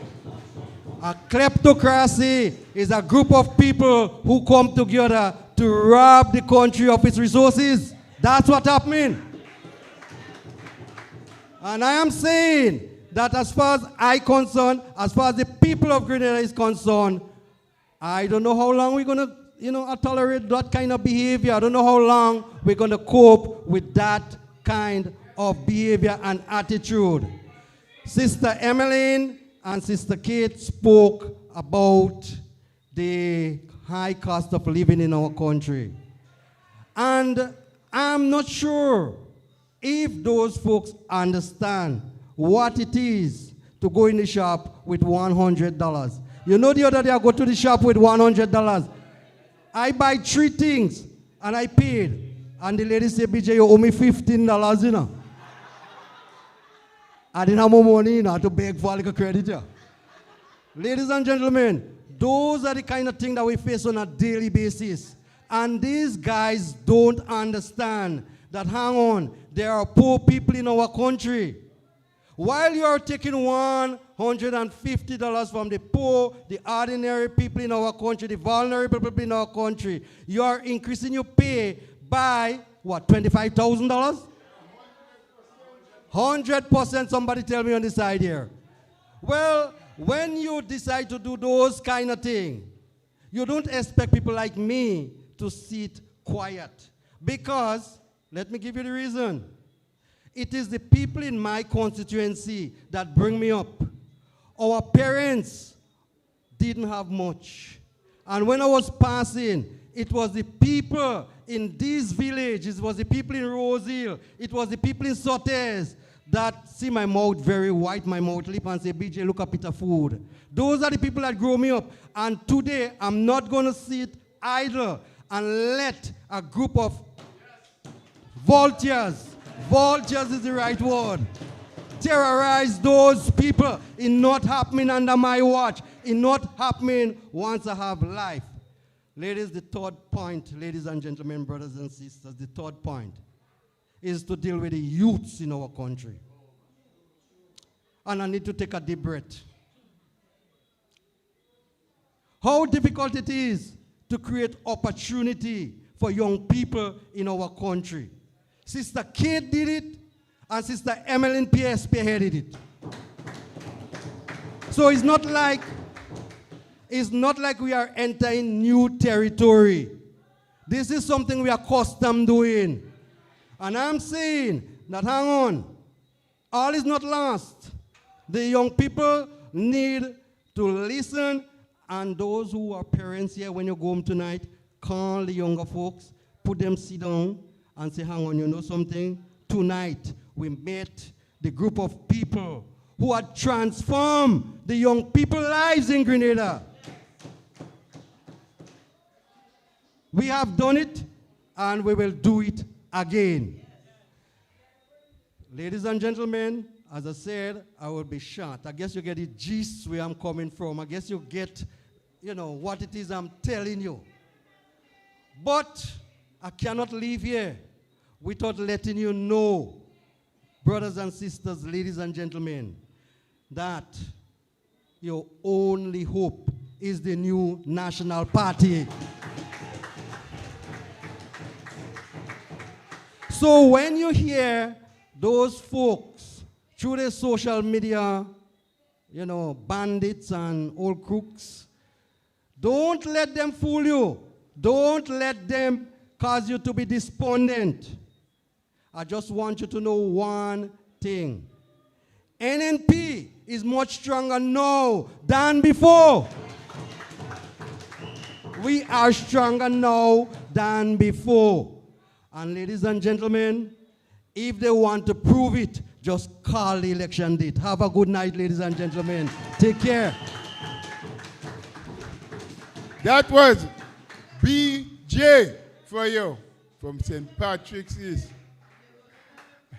Since I know BJ, I never see BJ mode white. BJ always eating good.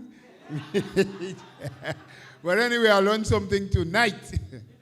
My friends, time moving, and we had to keep moving too.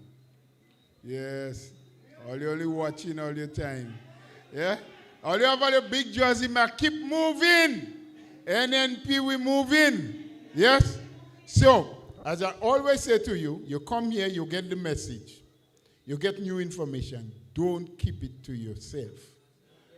Go back home, help spread it. Maybe some people might hear a little thing on the radio or watch something on YouTube, but maybe they didn't take it in all or take all of it in. So you continue to remind them, let's keep the work going. It's not enough to say, I was in the meeting when they said that. It is better to say, I helped spread that, and it brought us to victory. But anyway, my friends, there's a man in Grenada who have led a political organization for many years. I don't even know the man's name, but what I do know is that he has led his party through 8 elections. He has brought victory to them 5 times. And from that 5 times, he has won all 15 seats in the parliament 3 times. So, happy am I, proud am I, to bring to you, put your hands together, Mr. DJ, we want you. Doctor. Somebody wave your hands and give me praise. Say, me can't sit down, sit down, sit down, sit down. Me can't sit down. No, me can't sit down, sit down, sit down, sit down. Me can't sit down. But I know what you say. Me can't sit down, sit down, sit down, sit down. Me can't sit down. You can't sit down, sit down.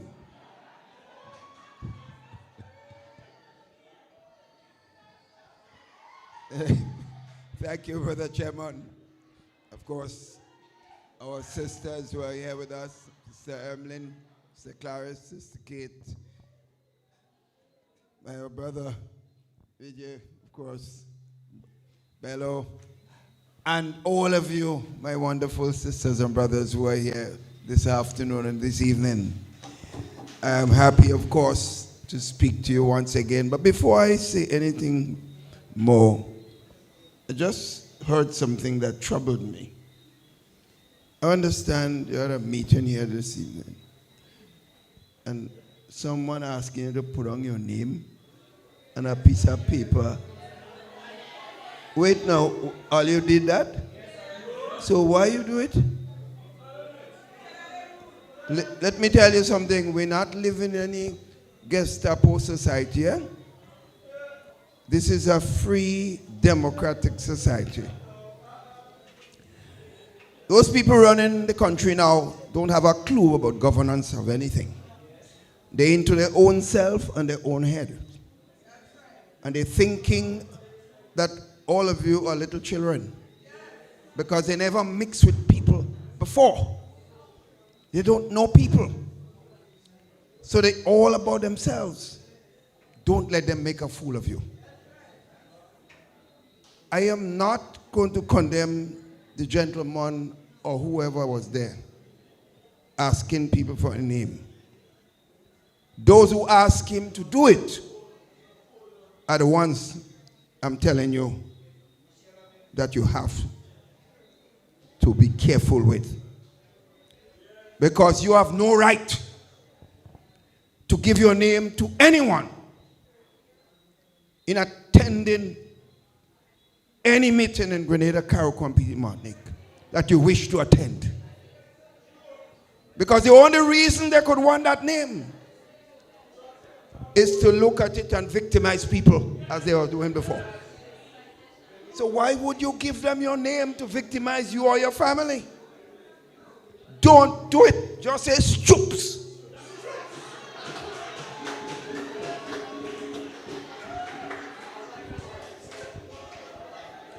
So I finish with that.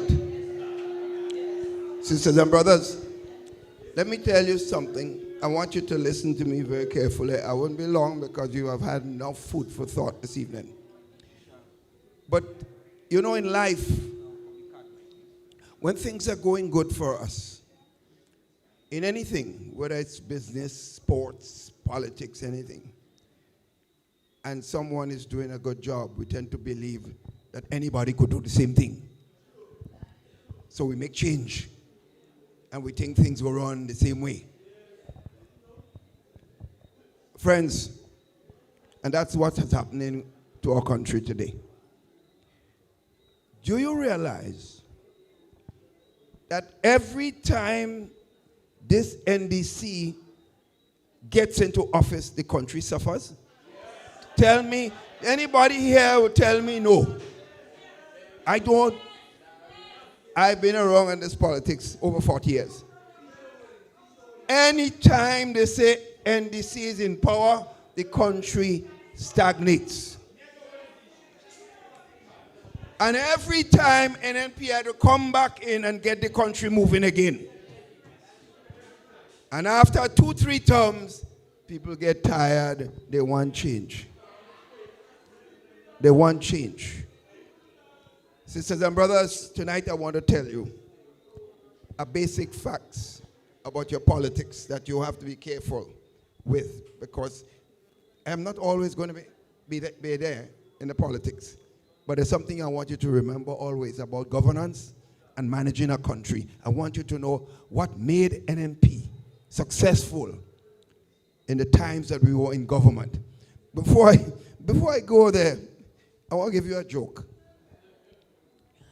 You know, we have Mount Morris in my constituency. They have breakfast every Sunday. Eh? You know that? It's every Sunday at the end of the month, they have a breakfast. So for the last 40 years, I've been going to those activities. I don't go there all the time. So last Sunday, at the end of the month, they had one. And your Prime Minister helicoptered into the playing field in Mount Morris.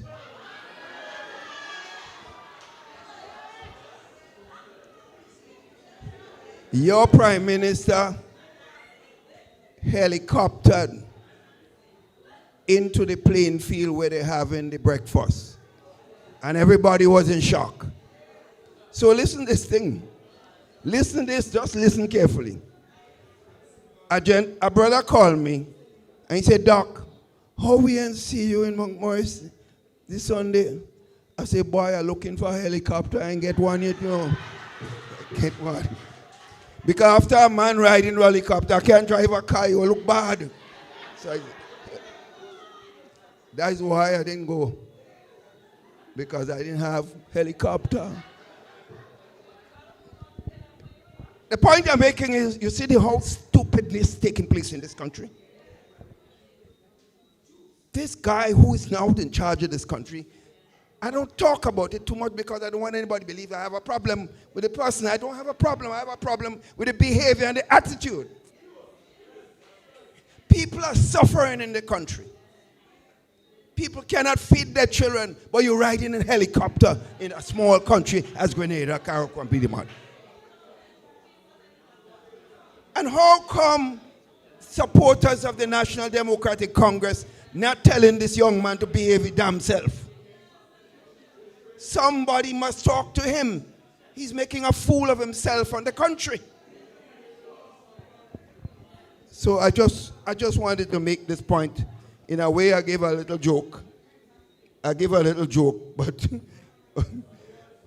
joke just to point out something of importance. But let me tell you what made NNP successful, and what any government that gets in the country and want to manage the country and improve the country must always do, and this is what NNP always did. Sisters and brothers, first of all, you must have a unifying attitude as a government. You know, this shopping is about taking names when people come to a meeting. That's not unifying. That is sending a bad message. This victimizing people because they don't perceive you to be a supporter. That's stupidness. It's childishness. And it's vindictive and doesn't help bringing people together. So NMP, you must, if you're going to move the country forward, you must have as much unity as possible. In other words, a man, a woman didn't vote for your party, but you're now in government, you're in charge of the whole country. So you have to treat them as a citizen, part of the development thrust in the country. Because you need everybody's help to move the country forward. Because everybody can't vote for you. Everybody can't be an NMP. Everybody cannot be an NDC. So you need to put the politics second when you govern in the country, and think of the country first and the development that you want to achieve in going forward with your country. So that's very important. So you achieve unity. You must have peace and stability. And unity helps. If you preach unity, you are in fact doing an aspect, in effect, affecting positively the whole question of peace and stability in your country. Because the more stable you are, the more likely people will come into your country and put money and investment and to create jobs and opportunities in your country as a whole. So you must have that. But sisters and brothers, you must do the following things. You have the revenue in the country to build the country comes through customs, right? Inland revenue and corporate taxes and so on, and other taxes that the government impose. That's how it comes. The NNP, when it was in government, always managed the country properly. Right? So what we did, we made sure that we create the atmosphere for a lot of activities, business and otherwise, to take place. So that you'll get more tax revenue because more things are being bought, more people are doing things, and the country will move forward more effectively. Right? So inland revenue will do better. The custom, because people would import more, and you get a lot of revenue through custom duties and so on. This is how we manage the country. But you want to spend, as you earn, you spend. But you don't want to spend much more than you earn, otherwise you get in trouble. You have what you call a deficit. It's like your own house. If you're making a salary of $1,000, this is so simple, you know.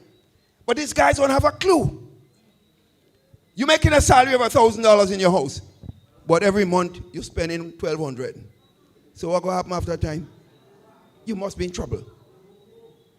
So NMP made sure that we had savings which can be used now to develop the capital stocks in the country, which means to invest in agriculture more. That is the productive sectors, because the productive sectors create more opportunities. The country gains more in terms of the gross national product in the country. So the country is improved by such an action. You can input more into tourism development, so you can attract more persons in the country, more development and other things in the country. So that is savings. That's how we did it, my friends. But you also make sure that you are spending enough. You're paying your salaries of the public workers and other persons. But you have people in the society who don't have permanent jobs, so you have to create opportunities for them. Whether it's the social programs that you create to help people to cope with problems that they're facing, right? You do this because you care about the society, and in every society, even in the great United States, governments take special programs that can aid the handicapped and other persons in the society who cannot help themselves as some of us can. That's a fact. That's just, if we call ourselves Christians, we can have people in our society that cannot help themselves and we do nothing for them.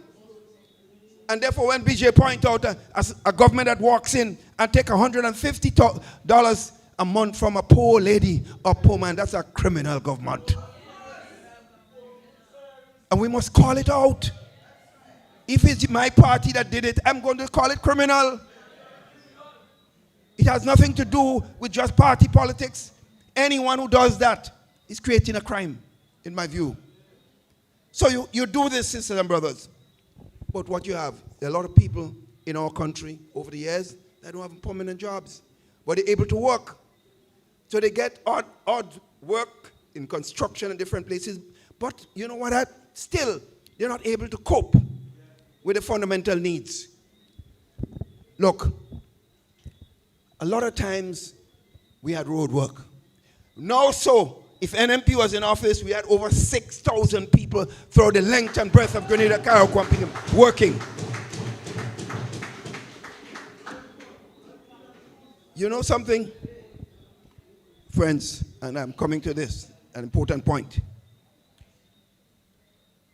Some people used to come to me and say, Doc, them people you have on the road, they ain't working enough, you know, some of them. And wasting government money. So I said to the individual, I said, listen, they got a lot of people in the Grenada, some of them making $9,000 and $10,000 and doing no damn thing.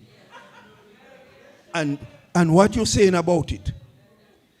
If anybody not working, whether they're poor or they're better off, we must talk about it. So I'm not against you from raising the thing about the road worker who's not producing.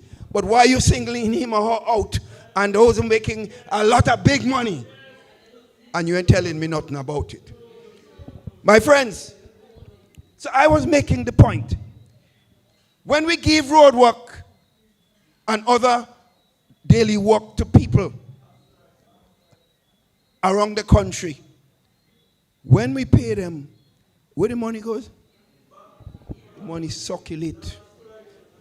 They go to the shop, they spend the money there. They go into St. George's or Grenville or wherever, and they buy things for the children or the family. They spend every cent. And that's why you see the activities in the country. Whenever you see a country moving around, moving properly and moving positively, it means the poor people are getting work. So when NNP time, now so every shop in Sotes, in St. Patrick's, and a Thursday, Friday evening, Saturday evening, men around the liming, having a little drink, socializing, whether it's St. John's, whether it's Carriacou, whether it's St. George's, Victoria, just name the parish, Great St. Andrews, St. David's. You're seeing activities because it means. But meanwhile, the government is not overspending, you know. We, with all the 6,000 people that used to work during Easter, during August time, Carnival time, the months before Carnival, and Christmas time, 5 and 6 and 7 fortnights of work, not one fortnight with just 2 gangs in a constituency. My friends, when that happened, you see the country moving, people doing things. I know there are farmers. Sometimes things are tough. They may not make enough in the land, but they come in and do their odd little work on the road. And they go home by 10 o'clock, 11 o'clock, and they go in the farm and continue to work. That gives the farmer more income, so he can do more for his family and his friends, sisters and brothers. The fisherman who wants to go and fish, I know some of them, they would come and do a task and make $1. But they go and do their own work later. And what is wrong with that? What is wrong with that? So I made the point. I made the point to justify when you give these people work and they have money, they spend it, everything in Grenada. So I made the point that take someone like me and any person that travel a lot. We don't buy a lot of clothes in Grenada, that's a fact. Well, who want to deny that? Who want to deny that? You know who spend every cent they have in the country? I spend a lot in the country because I hire people. I do all sorts of things and help a lot of people. But I'm making the point, sisters and brothers. The poor persons that earn $1, he spends every cent in Grenada, Carriacou, and Petit Martinique. And some people, they forget what I'm saying about poor people, you know. And they say, Kit Mitchell don't buy nothing in Grenada. A lot of nonsense. But you know one thing you know about me? I'll talk the truth. And sometimes the truth hurts. And those who are criticizing me, those camps go abroad and they spend every penny abroad. Ask them. So I'm making my point, sisters and brothers. NNP spent a lot of time helping the poor people in Grenada, Carriacou, and Petit Martinique, sisters and brothers. That is the only reason why NNP was able to get 15 seats 3 times throughout the country in several elections, friends. And with all that we are doing, sisters and brothers, we had savings on the recurrent side. The revenue that we made from customs, inland revenue, and other taxes, when you put all the money we're spending on poor people in the country and what we're doing for people, we still had surplus. So when the NDC came into government, they got $500 million, sisters and brothers. So if we were in government, you know, we'd use a lot of that money to help the poor people in the country. My friends, in other words, the savings would go in developing the country, creating jobs, creating capital projects. So I am not talking about the money they get yet, you know, because we never get those monies. They got the $500 million. They say they make about $1 billion from CBI. They got $118 million from CRIF program. My friends, add all that money to the custom revenue, inland revenue, and other taxes. Tell me something. What is going on in this country? Where is this money being spent? Where are these monies being spent? And when you ask the question, a certain gentleman that don't have a clue about Grenada, he never even play a round those game in his life. Eh? He never do nothing with people in the community. In other words, the first time a man get the biggest job in our country and nobody hardly knew him. He's going to turn around and say to us that those who are talking about corruption, they should be dead long. What kind of man is that? That's a man as the prime minister of our country. That little boy, that little children thing, that is a little boy. That cannot be a man. Sisters and brothers, let us not joke with this, you know. Let us not make joke with this thing. This is the prime minister of the country talking this stupidness. And they say he was bright. What kind of bright is this? What brightness is this? That's stupidity. That's ignorance. And I will call it out. I would call it out. And talking about corruption, let me tell you something. I hope they know there is no statute of limitation for murder in the country. When you kill, any time they could investigate you. Could be 10 years, 15 years, 4 years, 5 years. That's all I need to say. NNP know about investigation, you know. They had 3 commissions of inquiry against me already, you know. They said they go jail me. All the money, the millions they spent, they couldn't find one thing against Kit Mitchell. You know why? You know at time they used to call me Stone. Stone hard to crack, sisters and brothers.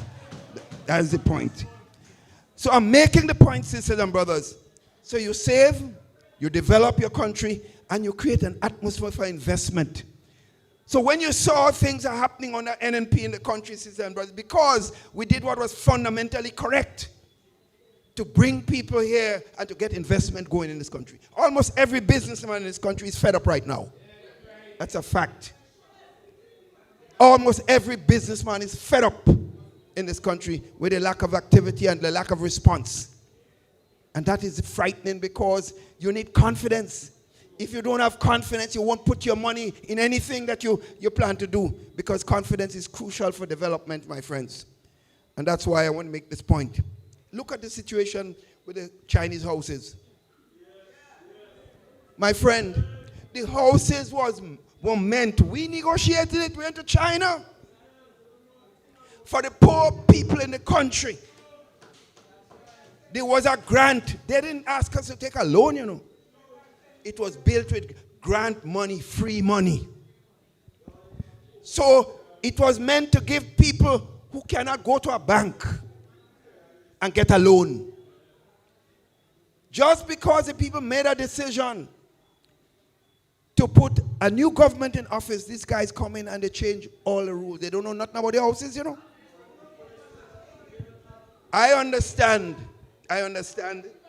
In fact, some information came from me today that some of the places where the houses are, more than half of them already given away to people. Some of them not even living there.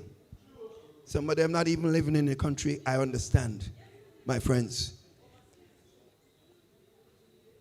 We must realize if that is happening and we provide the proof, the country cannot afford to stand up and let these guys treat us like little children. These houses are meant for the single mothers or family, husband, wife, who have children and they have difficulty coping through no fault of theirs. Right? They would have to pay for electricity connection and basic payments they might have to make. But they're not supposed to go to a bank to get a loan. So that's another disgraceful action of this government. I get the impression, you know, that this government came in as a punishment for poor people throughout the length and breadth of Grenada, Carriacou, Piedmont. I get the impression these people hate poor people. And that is coming from the top, more so than any other place. Because I cannot understand how people could sit down in a government, agree to raise their salary by $6,000 a month. $6,000 a month, tax-free. And at the same time, take $150 from a poor man who's just getting a little $450. That is the kind of thing that we cannot afford to sit down and allow to continue, my friends. And I say that is why I think we have to be careful. That's why I said we have to talk. We must talk about managing a country. So because NNP did those things and create confidence, create a philosophy of investment opportunities, manage the resources of the country while we didn't get those big money they're now getting. Yet we are doing more than what they're doing now because we cannot see where the money is going. We cannot see where that money is going. All I can say is any future NNP government will certainly investigate how this country's millions are being spent. Because we know about investigations. I said we went through a lot. But this time we'll have facts. We're not going any wild goose chase. Because the country money cannot be taken away and given to people who can afford while others suffer and have difficulty coping with their lives, sisters and brothers. And that's why tonight I make the point.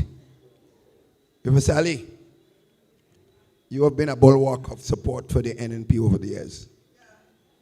It's you. I could never forget Adrian Spaceman Mitchell. That whole development outside there, that park outside there. Adrian. And his name is Adrian Mitchell. Not the other name but Bola talk about a while. Adrian Mitchell. You understand?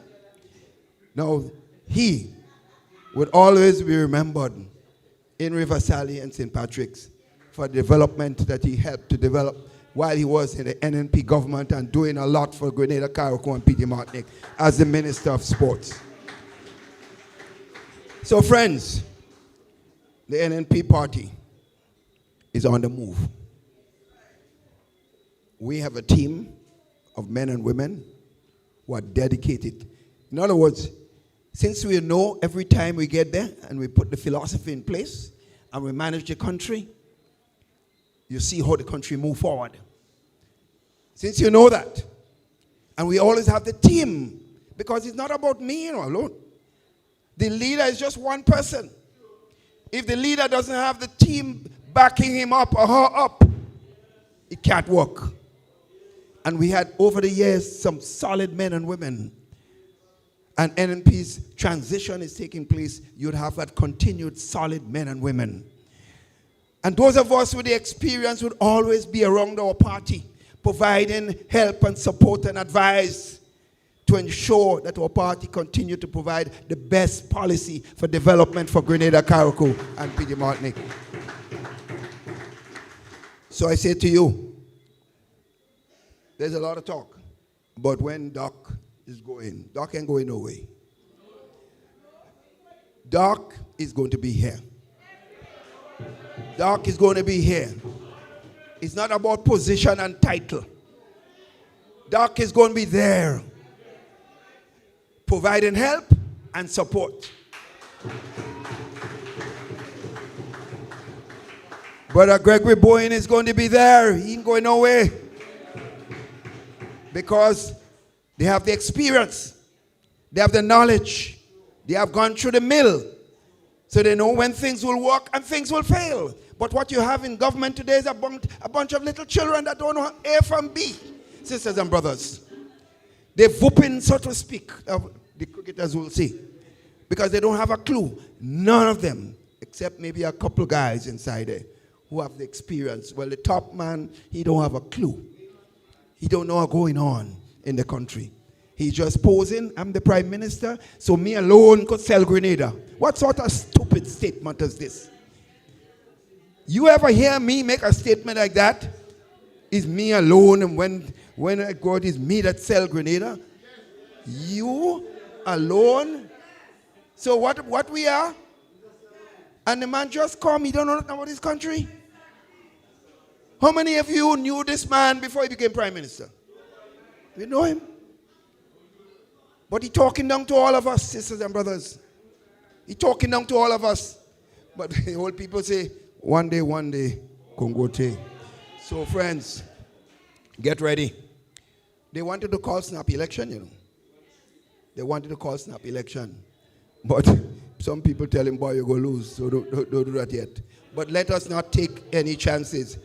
Get ready, sisters and brothers. Get ready. We have a tendency, many times, we talking about doing the work and we ain't doing it. Get ready, sisters and brothers. That voters list, they have all kind of funny name on that list. Chang Wang, Tung Tung, and all kind of things. You have to make sure Chang Wang and Tung Tung do not exist, so they cannot vote.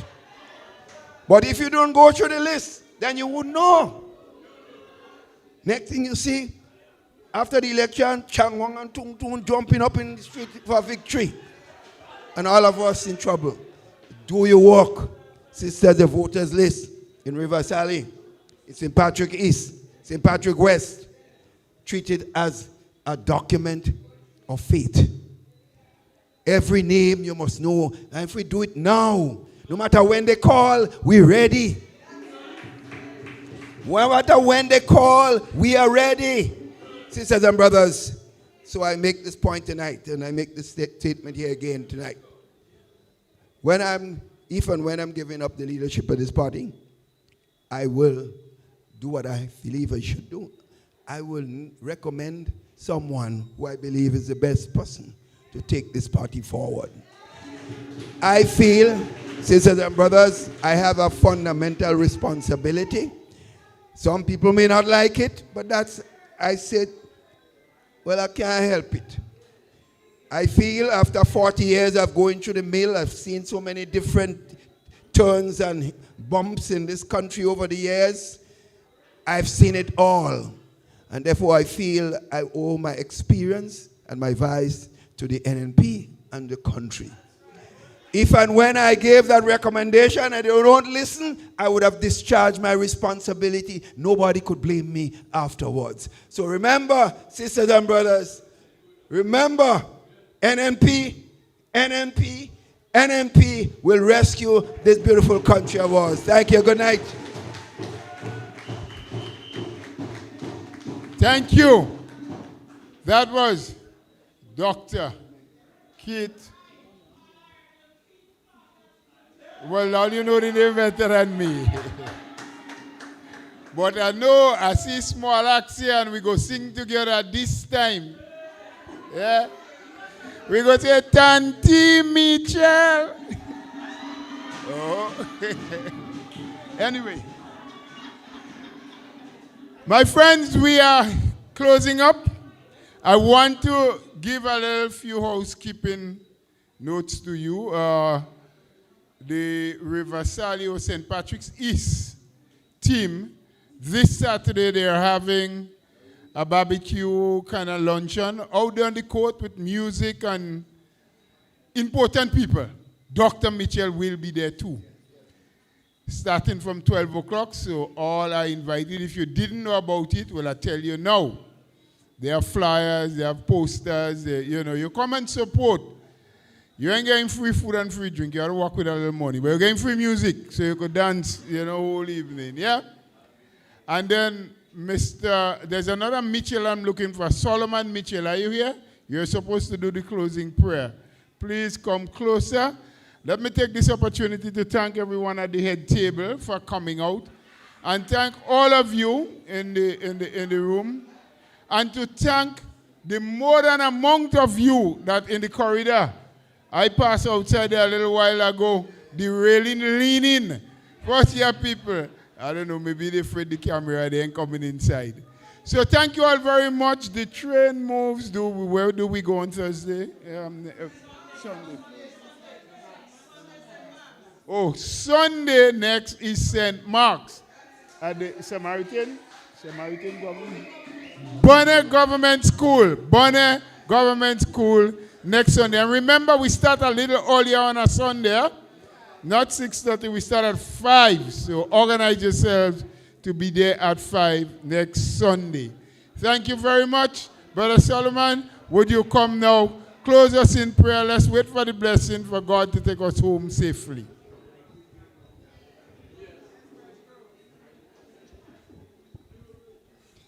Let us all stand, please, to reference the Almighty God.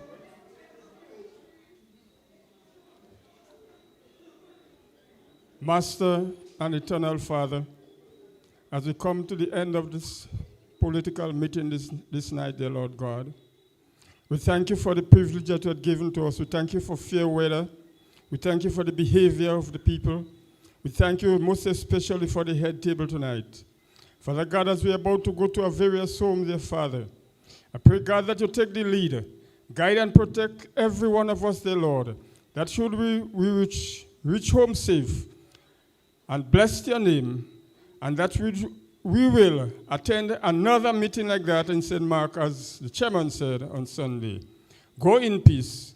God bless you. Thank you very much. Amen. Thank you, Brother Solomon. Thank you very much as we go in peace. Music.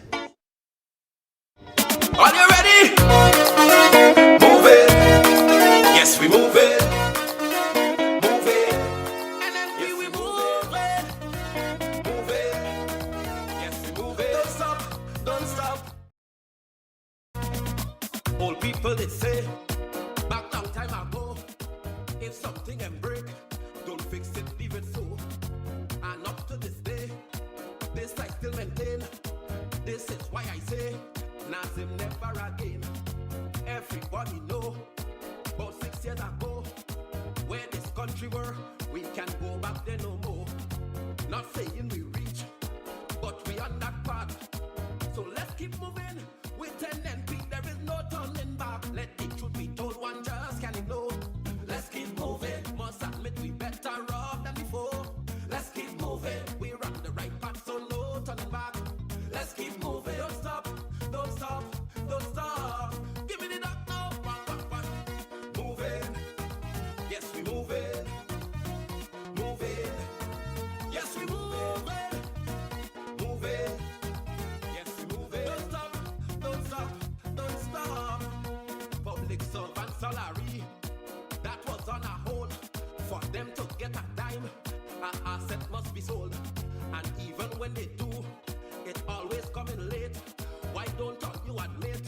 you couldn't operate. Investors' confidence, that was on a low. But who could blame them? All you didn't know head from toe. In almost 5 years, not one capital project. Construction was dead. Now you're talking about jobs like if you forget. Let the truth be told, one just can know.